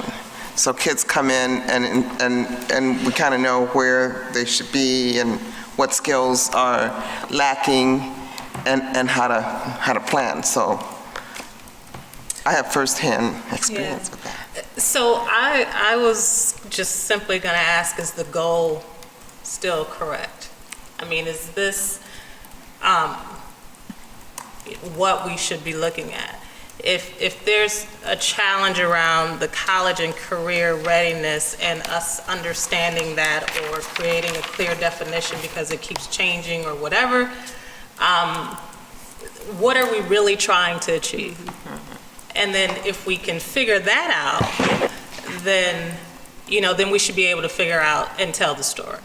So if the goal is complicating the story, but we're doing the work, then how do we adjust the goal so that we can not move away from, not changing? I'm not asking to throw it away, but I'm just trying to get us beyond this conversation over the past several years, and now people are expecting more than, and you're not able to tell the complete story. So I'm real basic. I'm going to the beginning. Is the goal still the goal that we should have? I gotta say, this underscores the NERA work, right? I mean, again, we are, looking for certain literacy outcomes that it's been 3 or 4 years that I guess this work has been going on. It's been agreed upon, and we can't seem to come to an agreement here. So again, I agree. Should we revisit this as a joint? I don't think there's anything wrong with the goal as it's written, and I feel strongly that literacy is pretty darn foundational for our students. I think the problem that's coming to a head right now as we sit here 4 years later is that we didn't identify and define in a clear way what the strategy was for measuring our achievement towards that goal. I don't think there's anything wrong with the goal. I think there's everything wrong with how we're reporting out our progress towards the goal. And that's what we're all sort of going around in circles on tonight, and it's probably at this getting late hour, even though I'm in a more comfortable chair, not going to get resolved right here, right now, with all of us around the table. But it clearly needs some work in the joint committee, I would think, to figure out whether we can get on the same page about how to report out our progress or lack thereof. And, I agree with, there were 3 or 4 different people around the table from both of our boards who said, look, we have 2 measurement systems. Let's at least get the data reported out using the 2 different systems so we can see something. I mean, right now we get these snippets, and every year, we got nothing last year, and then the year before that, we got a joint report, but then there's no consistency from year to year on how that data is reported out. So we're wasting, valuable time here, I think. talking in circles about, what we've got or what we don't have in terms of results. At a minimum, I think, Joey, you had the, K through 12. I mean, with a line drawn where the reporting system changes. I think we can all figure that out. So I agree that literacy should be the goal, or joint literacy goal should be what we're trying to do. But if the strategies or the tactics to get the information that we're trying to achieve isn't there, or they're not in alignment, or 4 years later we're still asking the same information, then I would refer to the experts to say, how do we get the information? How do we achieve the goal? And so, and to put that back in your lap and hold you accountable in giving us the information that we need. Agreed. So we can see the story and tell the story. But it is not for us to continue to have this conversation. Agreed. And we keep hearing from you that part of it is that we're looking at two different parts. We're breaking it down. We're looking at, so we know that. So then how do we move forward so that we can, get the story? Because literacy is a goal for just about in school, out of school. It's a goal at the Y. I can tell you what assessment we use, but we're working together to get to the end result. So that's what I would like to see us do. Do we need an intergovernmental agreement so you guys can share each other's data and figure it out together? But you don't even, do you even need to share the data? I don't really get this data sharing thing at all. Can I jump in for 1 second?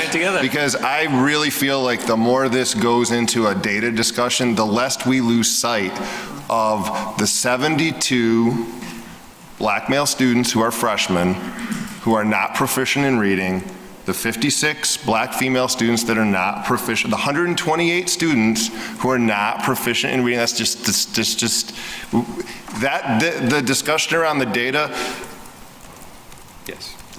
We don't need a letter of agreement to get together and talk about reading and talk about race and equity and really make decisions that are in the best interest of our kids. I just don't want to lose sight of that as we go through this work.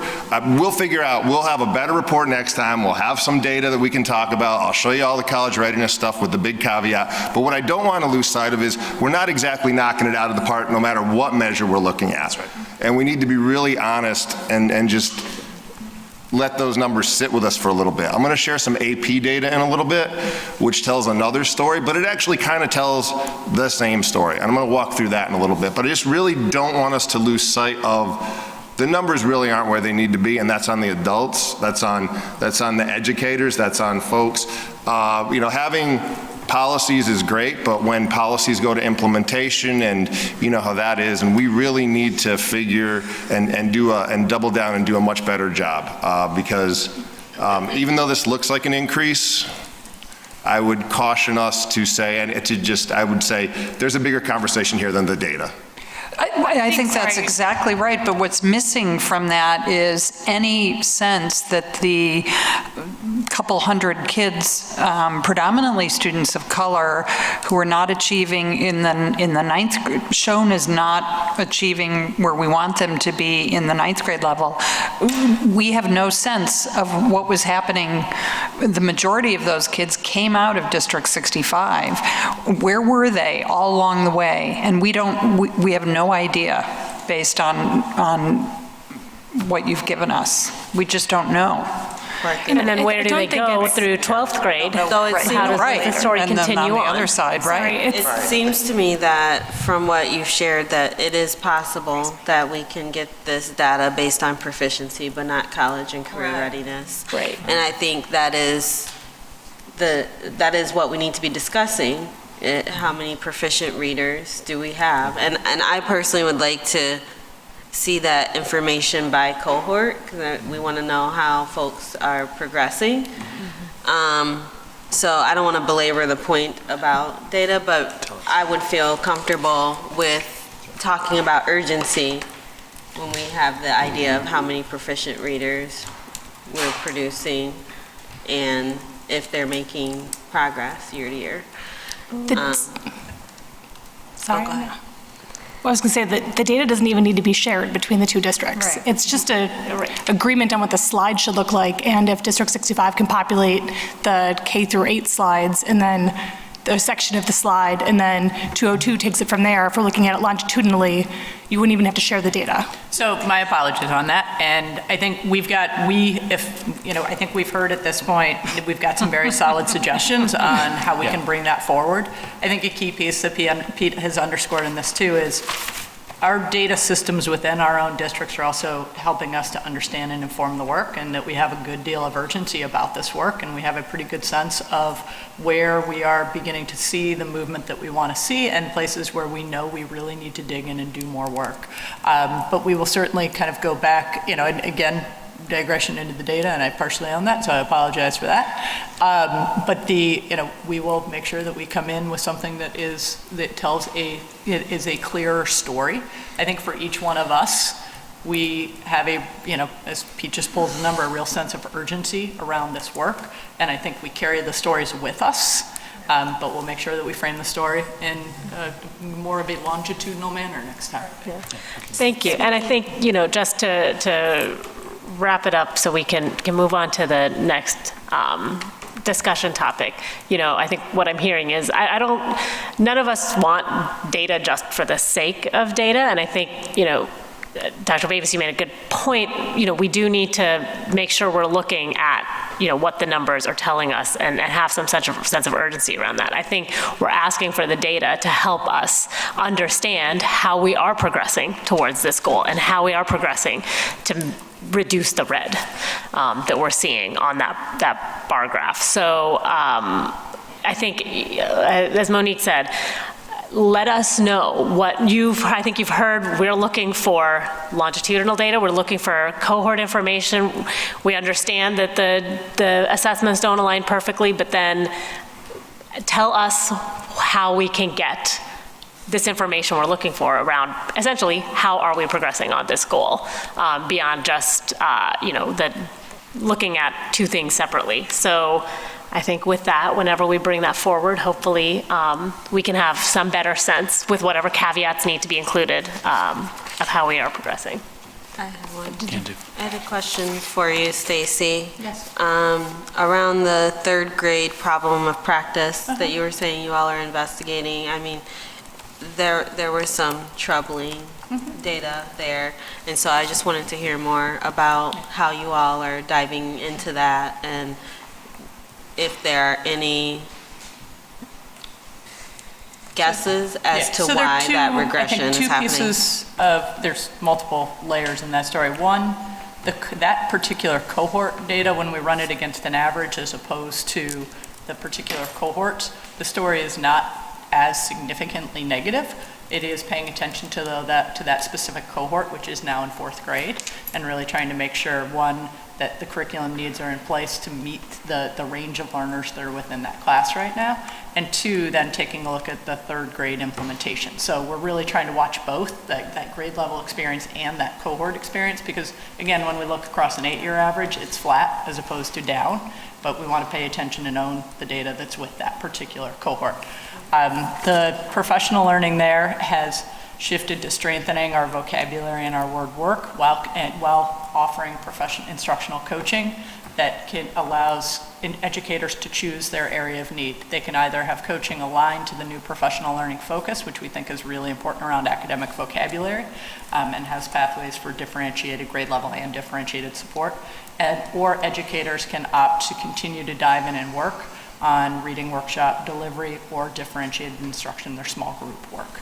And so by giving educators choice and also tapping into educators to help lead the PLCs that are launching on the half days, we're really hoping and allowing educators to choose the spaces that they want to identify and believe is the space for growth for them.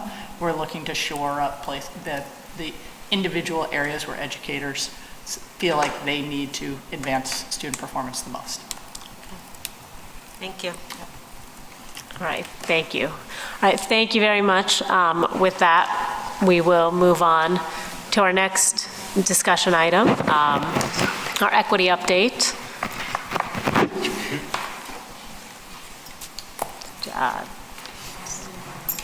Stacy, Peter. Yep. Going on. All right.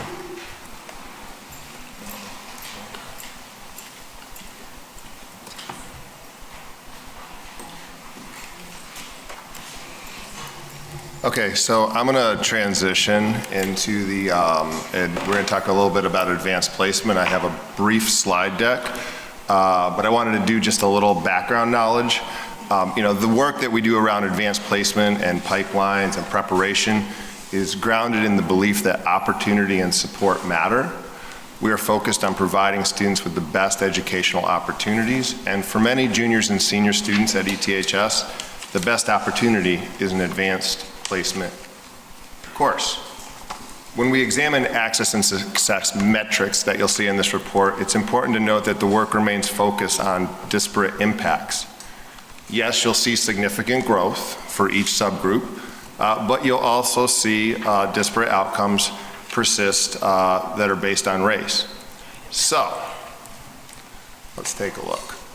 First of all, as Dr. Figlio alluded, the Advanced Placement Program has gained independent recognition in quite a few places.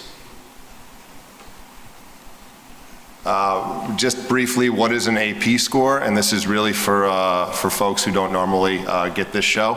AP tests are scored on a 5-point basis. 1 is a no recommendation, 2 possibly qualified, 3 means you're qualified for college credit, 4 well qualified, and 5 extremely well qualified. I love that, by the way, the distinction between well qualified and extremely well qualified. I have no idea what that means. That's why in our presentation we group 4s and 5s together. The value of a 3 or higher on an AP exam, advanced placement courses, you take an end of course exam, and if you score a 3 or higher, public universities and community college in Illinois are required to award college course credit. That's transcripted credit aligned to an actual college course. It doesn't say AP Calculus AB, it says whatever that calculus course code is at that public institution in Illinois. That's significant. That's a game changer, and that happened a couple of years ago. We have continued success as a program. In 2017, we had more scores of 3 or higher than we had exams in 2010. And we had 1,450 test scores of 3 or higher last year in 2017, compared to 13,084 tests administered in 2010. That is a tremendous growth. That is tremendous growth. Our access is up 120%. That's the number of AP tests, and our scores of 3 or higher are up 66%. Each subgroup has made gains, but access and success gaps persist. That slide might look familiar. I'm test running it. I don't know. I think it's pretty good. But I won't talk about that one. Here you'll see our growth in access over time. This is simply the number of tests that were taken over time. You'll see that in 06-07 we had 1,059 tests, and in 16-17 we had 2,335 tests administered. We had a 41% increase in scores of 4 or higher. One of the questions I used to get when we started doing this work is, did the scores just increase at the 3 level, Pete? No, actually, the greatest growth was at the 4 or higher level. That's well qualified. And extremely well qualified. One of the things we started reporting on last year was we took all of our 11th and 12th graders and we divided by the total enrollment in 11th and 12th grade, and we came up with the percentage of all 11th and 12th graders who take an AP exam. We thought that was an interesting thing to look at. You will see that 64% of all students take an AP exam, 87% of all white students take an AP exam, 43% of Hispanic Latino students, and 36% of Black African American students. 44% of all 11th and 12th graders. Again, the denominator here, right, is dividing by all 11th and 12th graders, not just those that took AP tests. So when you look at that, 44% of all of our 11th and 12th graders scored a 3 or higher. It's an interesting way to look at it. You'll see growth in all subgroups. Here are our total AP students. One of the things we started to look at was the total number of unique AP students and unique AP students with scores of 3 or higher. So we always talk about how do kids do, because we think that's really important, because if you just report the number of tests, you might have a kid who takes 4, you might have a kid who takes 5, it might skew your data. So we decided to move toward looking at total AP students. We had 988 total AP students in 16-17, and we had 685 students who scored a 3 or higher. We had 159 black students who took an AP exam, and 65 of those students scored a 3 or higher. Those are high water marks. Latino students, 119 total unique students, and 77, again, highest level. If you go back, you'll see we had, the numbers have grown consistently since 11-12. There was one anomaly, and I still don't know, that might be a data thing. We never figured that out. The 37, that's what the College Board gave us. We don't know if it's accurate. So, but if you look at everything else, we have our white students going from 519 unique white students to 617, 416 scores of 3 or higher to 483 scores of 3 or higher. These are unique kids taking exams. Maybe they take 2, maybe they take 1, but this is sort of how we've decided to look at growth. Nationally, we see, this is our national slide we often show. It's a narrowing of opportunity. The substantial growth of the AP program is the result of the efforts of our teachers, board policy, and student mobilization, but it also relies on early awareness, access, and success. So when I look at these things, what I'm most concerned about, when I look at those numbers, what I'm most concerned about is the experience that our students of color have throughout elementary, middle, high school, and once they land in an AP course. What's that experience like? Because we need to it's one thing to have an effort to get kids in. It's another thing to create environments that prioritize supportive, affirming, and rigorous learning environments. And that's been a real shift, and we're in the middle of that shift. We used to say at the start of the work that we weren't interested in AP students walking in the door. We were interested in creating AP students once they were in the door.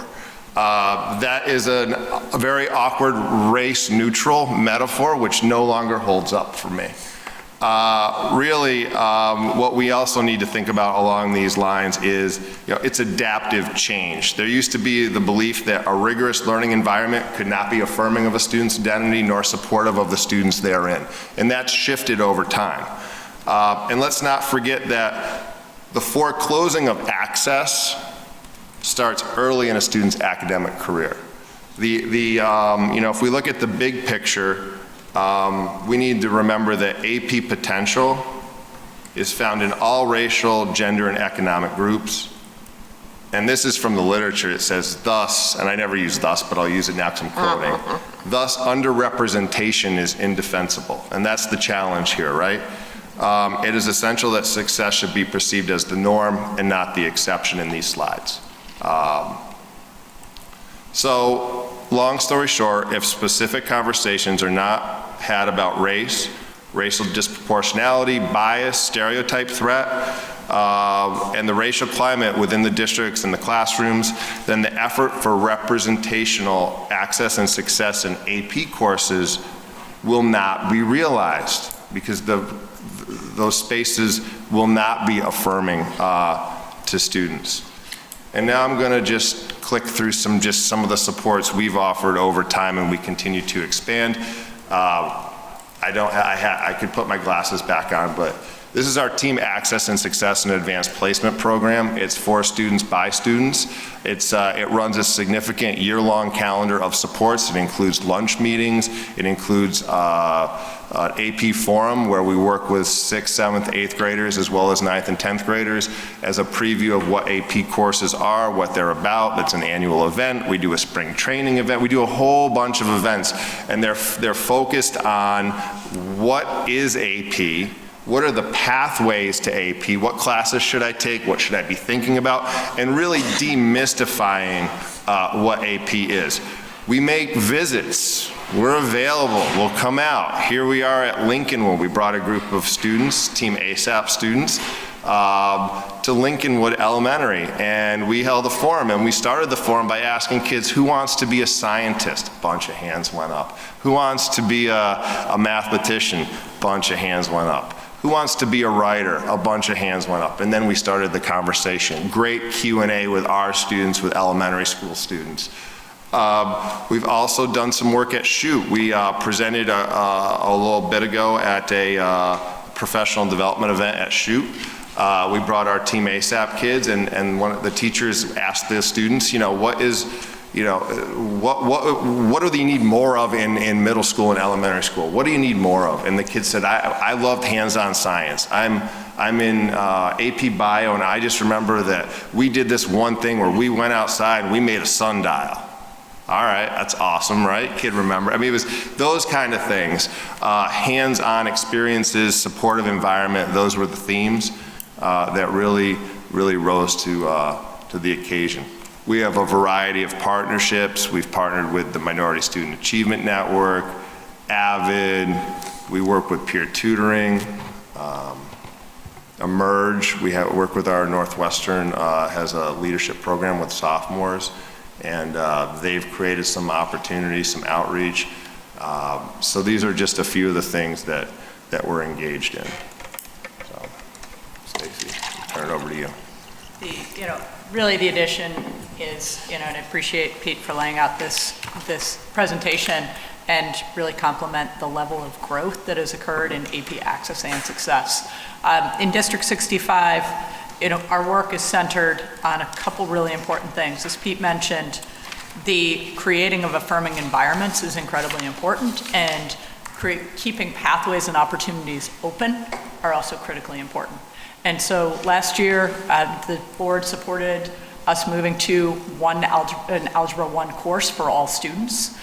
Situations and opportunities like that are critically important. We're keeping students in the opportunity, in the game, in an opportunity to access high-level and rigorous instruction. So, we're going to be reporting back on that next week as well. And so thinking about those opportunities where we make sure we are not, through our own systems and structures, creating pathways that basically take kids away from access and opportunity.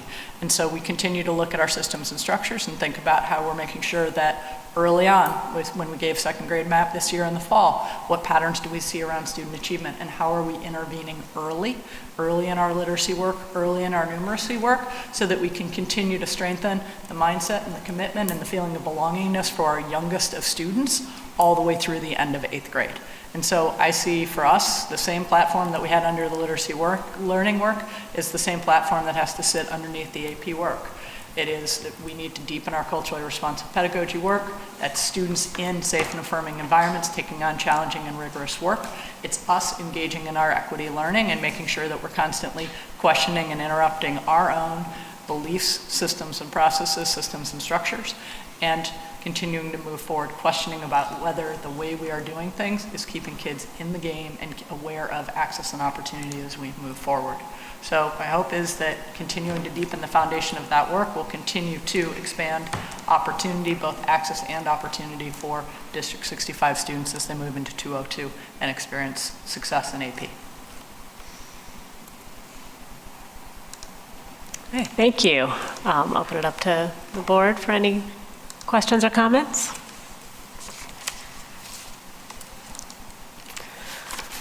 Okay, well, thank you for that. I just want to comment that I, in particular, appreciate the language and commitment around, I think so often we hear that opening up access means for lack of a better word, dumbing down of classes.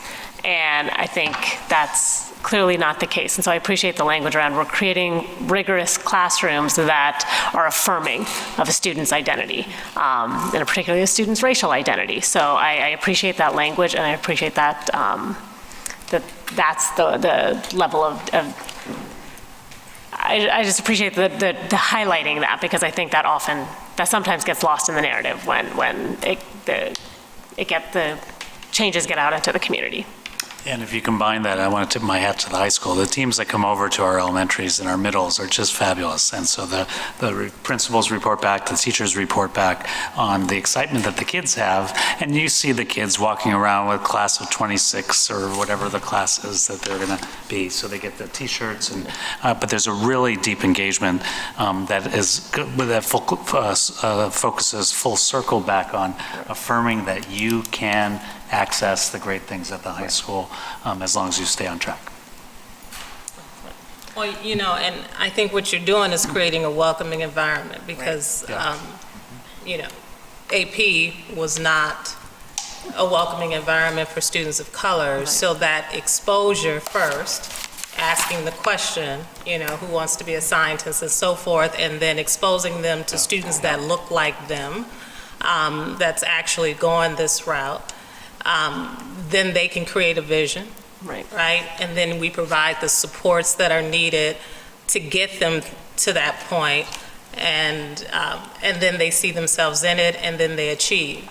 And I think it has to be that intentional from the very beginning. At least, you know, it was for my son that had no idea that he could wind up in an AP class. That was not his vision until he was exposed, and then he received the support. So I think the more we can do that, then we will break down those, you know, those stereotypes that our students can achieve or students of color can achieve in AP classes. So I appreciate that effort, and I think, you know, just doing that, because that's where it starts. It's real simple, and then kids want to achieve because we expect them to. So, excuse me. All right, well, thank you very much for that presentation. We will then move on to our final, the final discussion portion in our equity update, a report on Croatia's Conversation Summit, which I know many of us at this table went to, and many colleagues in the district went to. So, did you have a preference? No, maybe to the high school. I don't know who's starting this discussion. I don't know. I guess I can start. Yes. Yeah, so I attended my 9th Courageous Conversations Summit. This was the 10th meeting, and so I'm already having a lot of feelings about why I didn't go that first year on it. This was the largest group ever. So we had 1,000 people at the conference. It was pretty amazing. I would like to hear from some other folks in terms of their experience. I was also at the pre-summit, and I know that I saw several people at the pre-summit. I did Beyond Diversity 3 at the pre-summit, so a very different and challenging experience for me. So it was a pretty, as usual, it's a time when we come together, and I'm struck by the fact that this keeps getting bigger, and it's getting beyond education. When it started, it was literally K-12, and then it moved to higher ed, and now it's moving into corporate, and there's a lot of people there representing many different organizations, independent schools, different agencies, parents. So there are just so many folks that you quickly run out of time in terms of making connections and who to talk to. I struggled because there were so many good sessions that I wanted to go to that I didn't get a chance to go to many of those sessions. Monique and Pat and I presented a session on how school boards can engage in this work, and it was well, I'll let them talk a little bit. I thought it was really well received, lots of really good discussion, really a good session. So hear from both of you. Pat, you. Sure. Well, I'll start there. It was a very good session. In fact, it was so good we didn't get through all our slides. Yes. Because there was a lot of conversation. And I think that was, it was very helpful. For us, we were lucky to have some of our great ETHS colleagues with us in the room, so they could drill down on some specific answers on the how-to and the details. So it was really very well received, and I think showed you know, what we have done, and I say we only, I'm newer on this continuum, but in terms of the commitment from the policymaker level down through the organization, and just how eager people in the room were to understand that, and how we did that, and how we support our own development, our sort of big picture development of this work, and then how we as board members stay in our lane, but support the wonderful people at the school to do the work, and then what that looks like in the end. So it was a very, very effective and exciting conversation. And since I'm talking, I'll just, a couple quick things. One, Monique's going to help me with the name because I was just looking on the app and I can't find it. But we were thrilled that in a ballroom of over 1,000 people, our colleague Pat Savage-Williams was presented with an award for her work in supporting equity in the community. And Monique, if you can find the name, that would be awesome. Okay, well, poor Pat has to tell us the name, but it was just, I have to tell you how exciting it was to be there. And obviously, you know, we think the world of Pat personally and professionally, and she's a great leader of our board, but she's also a great leader in schools and in our community. And so it was wonderful to hear her be acknowledged. But then she said the most amazing remarks, and just really obviously spoke to just why she should be up there receiving the award.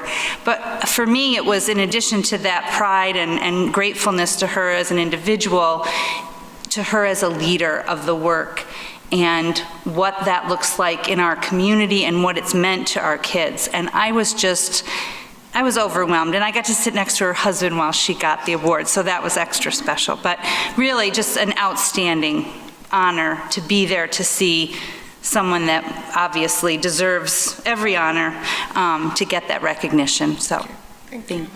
Yeah, I agree. She's definitely a champion in the equity work, and I don't think there was any place that I could go throughout that hotel that people didn't recognize Pat for her work. So I think that's why our presentation was so good also, because she sort of took the helm.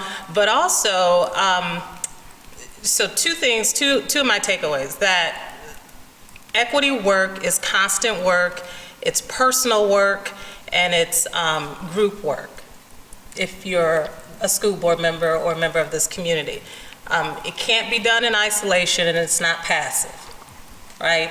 So because of that, and because I'm you know, and just so honored to be on Evanston Township High School Board, and all the work that we've been doing to advance our equity work, I was a little disappointed, and I said this to Pat in the beginning.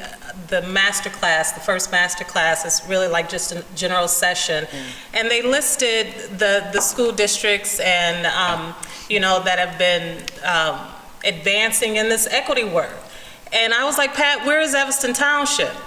You know, because we've been doing this work, and then to hear and receive the feedback after our presentation in comparison to some of the other districts that had also done presentations and I participated in and listened to and so forth.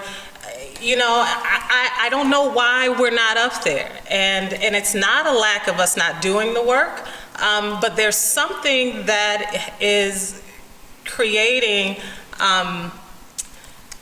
you know, some sort of distraction of why this work is so important and why we need to continue to tell our story in a broader scope. And it's not, and I'm not putting this on the school district or whatever, but I think school board members can either make or break the equity work. So we can either be champions of it or we can be distractors. And I just fully believe that it's one thing to talk about it, but it's another thing to really be actively engaged in the work of equity.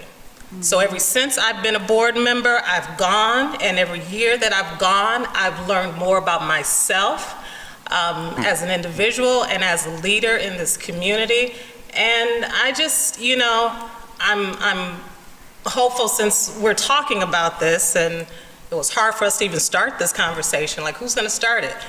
That shouldn't be what we should be engaged in. We should jump into this work because it is so critical to everything we just talked about earlier today. So, I get emotional about this because we have conversations, we want to break it apart, but then we keep seeing the same data of the results of certain kids not performing, but then we question on some level why we're still in this work of equity. So, it's an honor and it's a privilege to be on the board, to represent Evanston, and then to continue to go and learn more about myself and to come back stronger than before and more committed because it needs to be done. So that's my Courageous Conversation Summit in a nutshell. And that's, I don't know how we have conversations about everything we've been talking about students and AP and joint literacy goals, and we can't have a dialogue about equity work or do the personal work. So that's where I'm at. So congratulations, Pat. Thank you. Anya?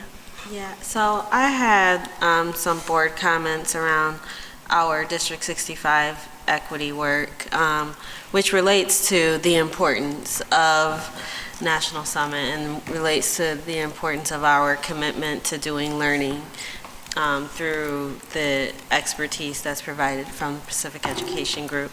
I'm just going to go ahead and read what I have here. In my tenure on the board, when we embarked as a governance body on having conversations explicitly about racism in our institution and in the lived experiences of children and families, I often mention our role as needing to set the tone for being brave and bold. I commend Max Weinberg of Lincolnwood for his brave and bold choice to explicitly name and call out the racially harmful and racist language and behaviors that were being witnessed in his work at Lincolnwood with children and families, and him working with educators, children and families, to lead conversations to build an anti-racist dialogue to protect Black children and families from harm.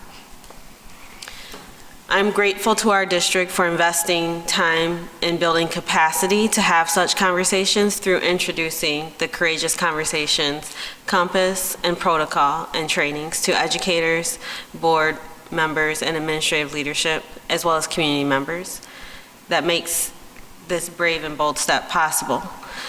Given the historic harm that has been done by the presence of racism for generations in the form of disproportionate discipline and lack of positive representation in curriculum and low academic expectations in inhospitable environments for Black children and families, I'm grateful for the investment that our district has made in preparing our professionals to facilitate conversations, to expose, heal, and correct. Though I would contend that we need to do more. Children and families who hold and espouse racist views should not find an accommodating environment for those sentiments that create a hostile and threatening space for Black children and families. Our schools should be known as anti-racist spaces, and all of our children and families, including our Black children and families, should feel emotionally and physically safe and welcome. I want to say explicitly to our children and families that all of our public schools belong to all of us, and you are bright, loved, and wanted. I believe in and support your greatness and expect amazing things from you. I too once upon a time was underestimated and viewed as a statistic. I've defied every single one, and you who feel weighed down by those same low expectations can defy them too. We Black people are descendants of greatness, an untold history, and cultural values that have shaped the world. Our ancestors founded the first libraries, made architectural wonders, and fierce and vast civilizations. We have resisted subjugation in many forms, and we can and will resist it today and tomorrow together. Shine bright, beloveds. District 65 belongs to all of us, and those who disagree. We will not leave you in the dark with those misguided and isolating beliefs. We will not allow you to miss out on the greatness that exists in your neighbors. We will challenge you to do better and be more inclusive. We will challenge you to leave our district with a skill set that will allow you to develop relationships and impact the world in community with people of many different backgrounds, and to explore your questions about the world in a way that is informed and accountable. We will challenge you. Back in April, I made a statement and I asked that we be clear that racial slurs are words that were generated expressly to reinforce violent dehumanization, threats of harm, and subjugation, not simple insults. The Great Migration did not occur just because Black folks were seeking employment. It was also to escape terror in the form of unchecked bombings, lynchings, beatings that were justified by dehumanizing beliefs, policies, and language. The N-word used by dominant groups towards Black people carries centuries of threats of violence. As a result, our response to their use as a system needs to be significant. As such, I would like to see us make time as a board to discuss how our schools are actively declaring themselves and their values to be anti-racist to children and families. I don't believe that we had that conversation, and I was out due to childbirth and a stroke. I would ask that we as a board commit to having that conversation that I called for in the spring. What affirming and expansive racial messaging are children receiving about the extensive contributions and deep value that Black peoples have brought and continue to bring to the world, our community, and our schools to counter the efforts of dehumanization? What books and facilitated conversations are being used to respond to the symptoms that are showing themselves? Racism and racial resentment. What is being done to make clear to children and families the gravity of the use of racial slurs and racism, and ensure it is explicit that it will not be accepted in our schools? How are we doing that? If our children are using racial slurs, whether lightly or with the intent to harm deeply, if our children are playing on playground equipment where racial slurs have been carved into, I believe those who were intended targets need to feel protected. They need to feel welcome, and those who have witnessed the harm or feel secondary trauma as a result need to also understand the gravity of the harm. And those who have perpetuated it need to understand that this is an environment where it will not be accepted. For me, attending Summit was like a breath of fresh air. Okay, thank y'all.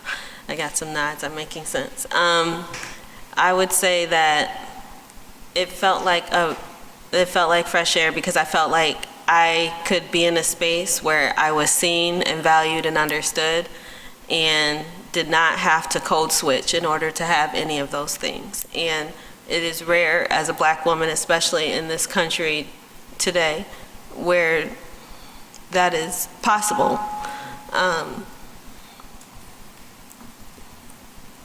Our humanity is being terrorized, and I appreciated the opportunity to sit in a space and feel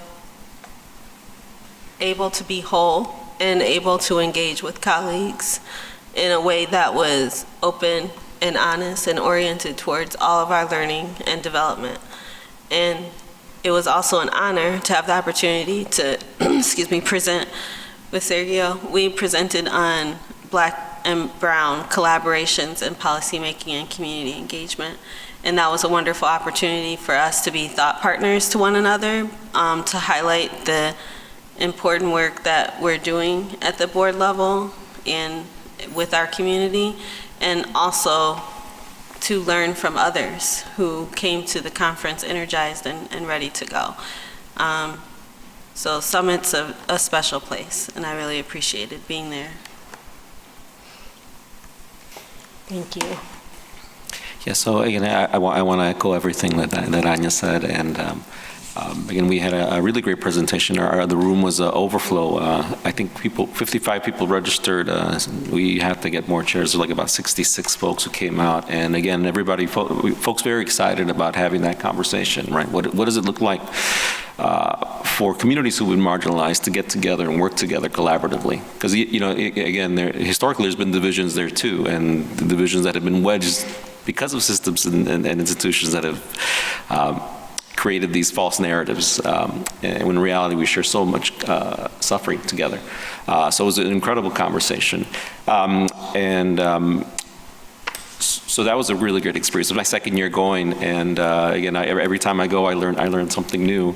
I meet great people, and it is a place where you can feel you don't have to code switch, right? Which is a huge thing that we do, and we can be ourselves. I can be a Latinx man, and it feels good.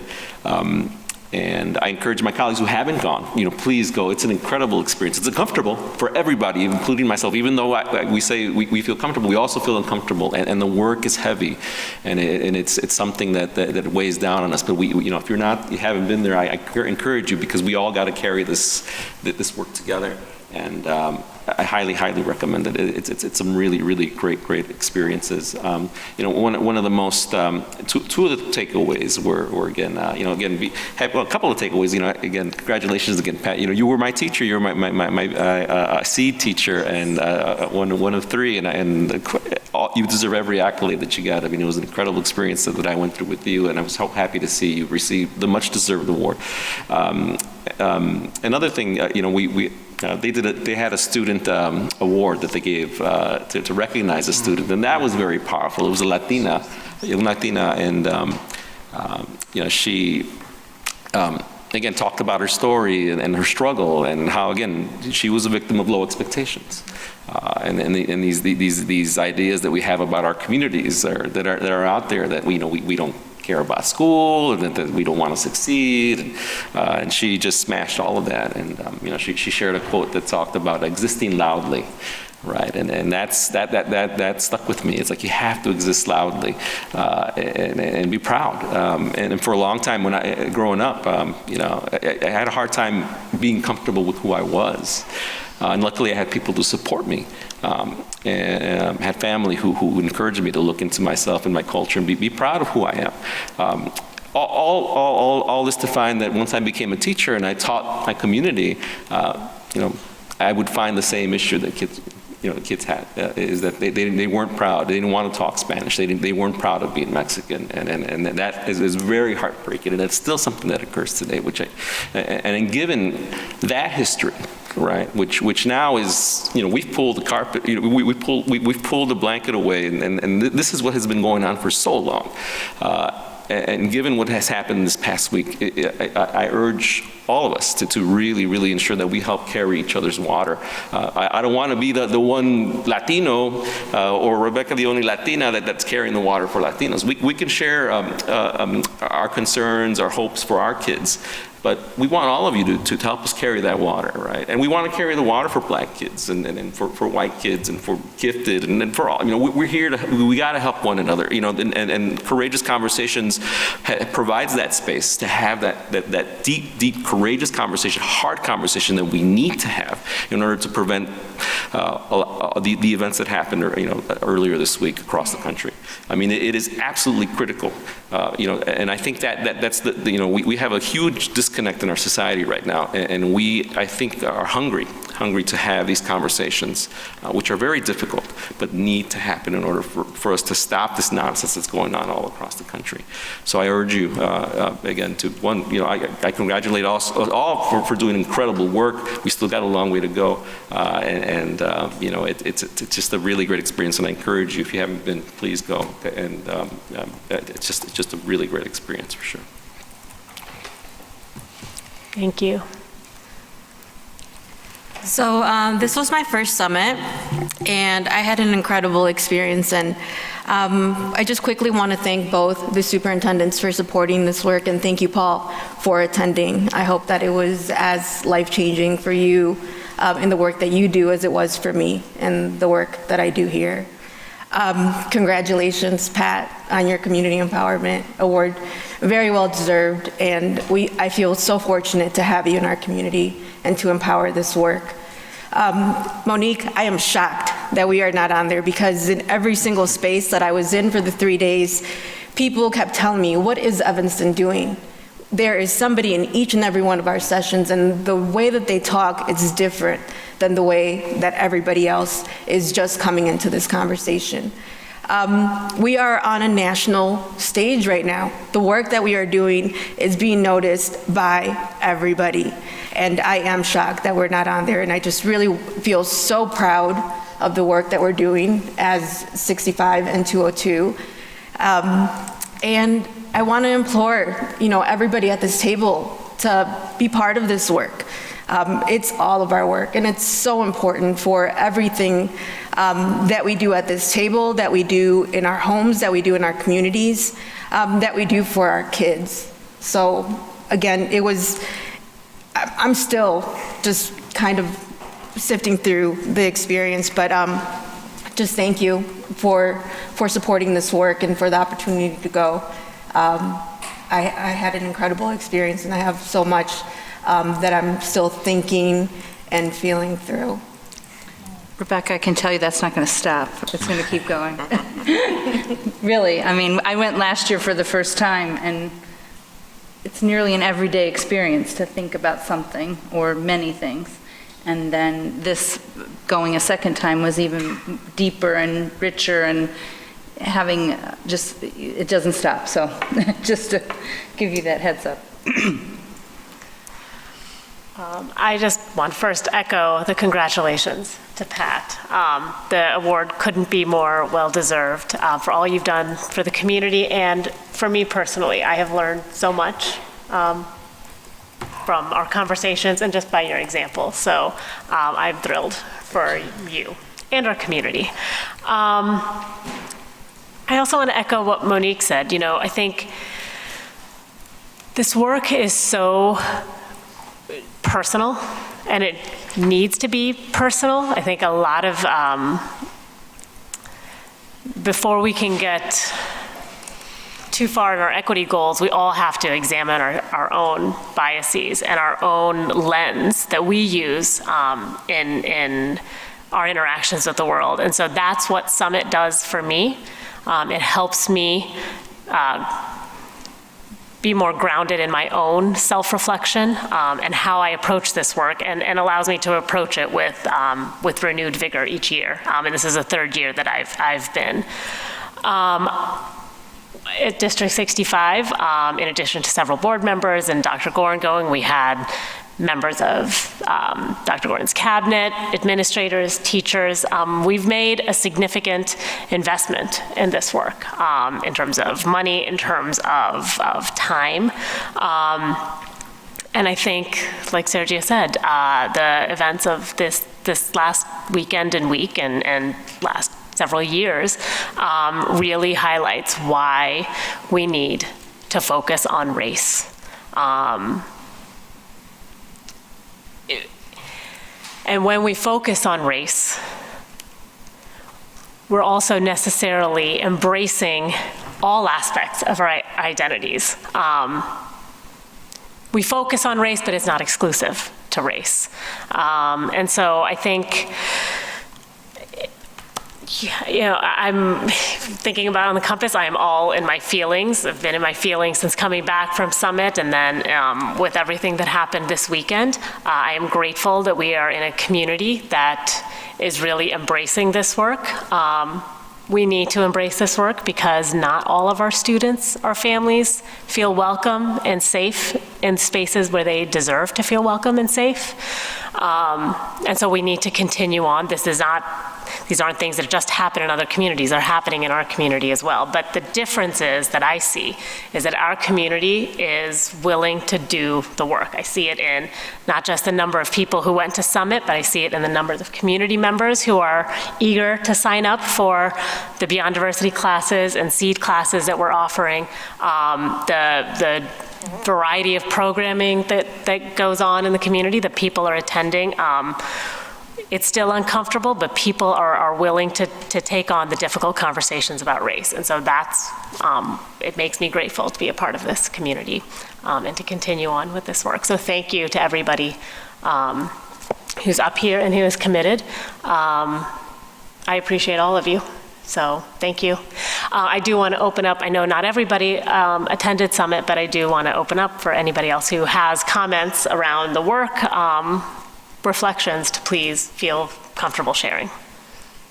If I may just add in and also echo to Pat, it was such a fantastic moment when you won your national award because you had a standing ovation from both the ETHS table of colleagues and the 65 table of colleagues. We were rooting for you, and just what an honor to be in the room. And we had over 20 people, and we had and Joaquin Stevenson, who's our Director of Equity and Family and Community Engagement, was there. Latarsha Green from our senior team. Joaquin actually taught a course.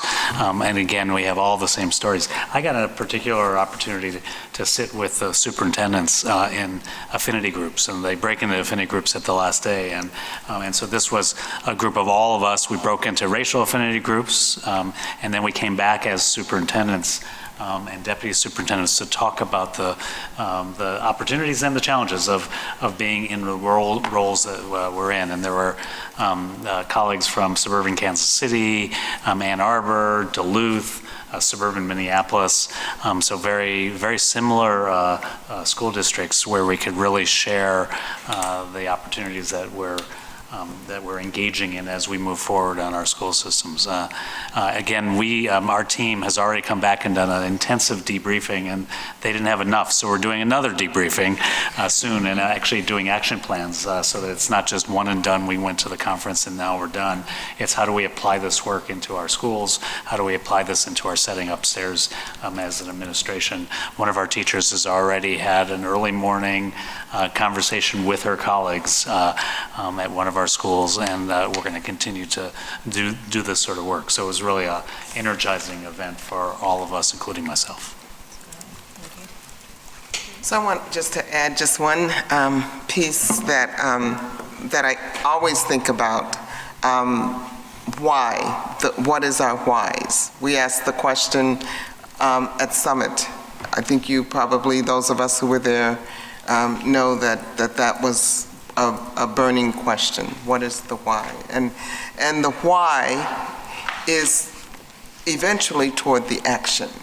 That's really why we go to Summit, so that we can bring it back, and why we do our own personal work, so that we can change and put on a different lens, and always, not just for a few days, but always see things differently, and always ask questions, and always come back into our systems and try to figure out how we can change the system and how we can impact the system in a different way. One of the things that I was able to do when I was preparing for our presentation was look at a timeline. I actually made a timeline. I'm happy to share that slide, to look at all the work ETHS has done prior to adopting an equity statement in 2011. And that timeline started in 2007. And all the background, it was like laying bricks to prepare for this different building, this new building that was going to be built.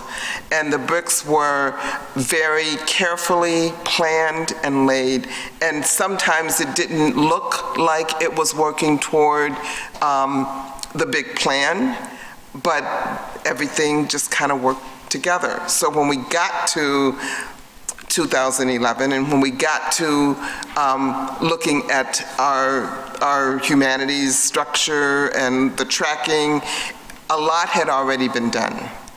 And that really took some planning and some courage. And part of that process was starting Beyond Diversity. And in doing the Beyond Diversity and Pacific Educational Group just gave everybody a different lens. Not this is what you do, but just gave folks the ability to look at things differently, the ability to look at where the disparities are in our district and go after that. This must be where we need to work because this is where the disparities are. This is where the disparities have always been. This is the tradition. This has been in place for forever. It feels like forever, but that's where we need to start, and that's where we need to dismantle. So I think we always have to think about the whys, and it's great, and I love Summit. It's in New Orleans next year. Just thought I'd put that out there. I think it's great, but we always have to remember that we are going so that we can change our community. That's really why we're going. Thank you. Yes. For me, I didn't go to Summit, but thinking about the why, I can still hear from Beyond Diversity, Pat, your voice talking about why we isolate race. Yes. In the past week, there's been a number of hate crimes in the news, and I'm a white, male, heterosexual Jew. And the incident in Pittsburgh impacted me and my family in a unique way because of how I identify. But I couldn't stop thinking about the people whose lives were lost at the Kroger supermarket, Right. and how the person who did that, who perpetrated that, went to a black church first and couldn't get in, but could so easily turn and go somewhere else and find people who couldn't hide. And how, by choice, I have assimilated, because I don't wear anything that obviously says I'm a Jew, but that people of color don't have that ability.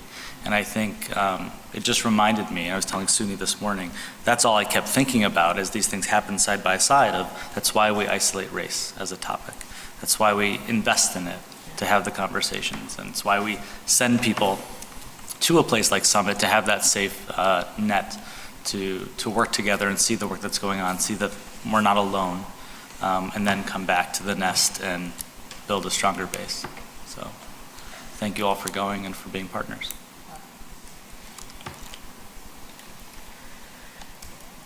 Thank you. Well, on that note,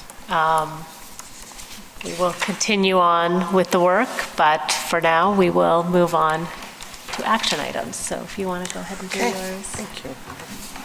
All right, so we are at action items. So the consent agenda. All right, so our next item is the consent agenda, which includes approval of minutes from October 8th, 2018, closed session minutes, October 8th, 2018, regular meeting minutes, treasurer's report from August 2018, approval of bills, personnel agenda, appointments to staff, certified, support staff, and coach, change in status, educational, and stipends, leave of absence, there's a maternity leave that's certified, resignation, certified, retirement, amended, support staff, release, which is from safety, and there's the negotiated agreement, ratification of the contract for Evanston Township High School Support Systems Association, IEA, NEA, for July 1st, 2018 to July 30th, 2022. And then there's an addendum, and that includes a change in status, stipends, leave of absence, maternity, and another negotiated agreement for the engineers from July 1st, 2018 through July 30th, 2023. We have a motion for approval, please. I'm sorry, Pat, do you need to read number 5? Did I not read number 5? I think you ended with the engineers. I just want to make sure. Oh, thank you. Okay. Yes, no, and there's another item, and it's approval of settlement agreement. Thank you. Motion? So moved. I have one amendment. Yes. I'll vote yes on the consent agenda, but can we take the forensic bill off of it? I hadn't seen it. I'll vote yes on everything else, if we could just do that. Okay. Change. Yes, so, so the motion, can you agree to amend the motion? Yes. With that amendment? Just take the forensic bill off. Take the forensic bill off? So is there a second? Second. Okay, roll call, please. Yes. Yes. Yes?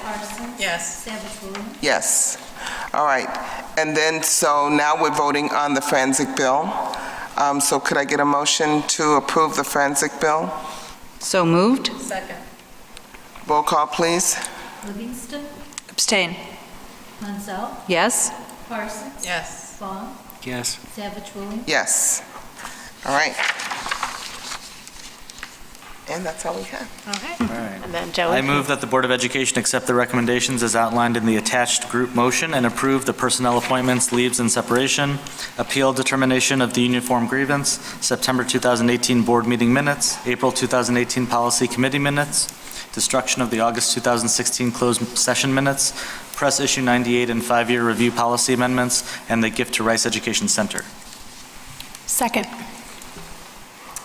Cohen, Yes. Mendoza, Yes. Chow, Yes. Tanya Vudi, Yes. Hernandez, Yes. Halpern, Yes. Cartha. Yes. All right. Yes, so could I have a motion to adjourn? So moved. Second. So we are adjourned. And with no further business, I adjourn the board meeting at 10:14 PM.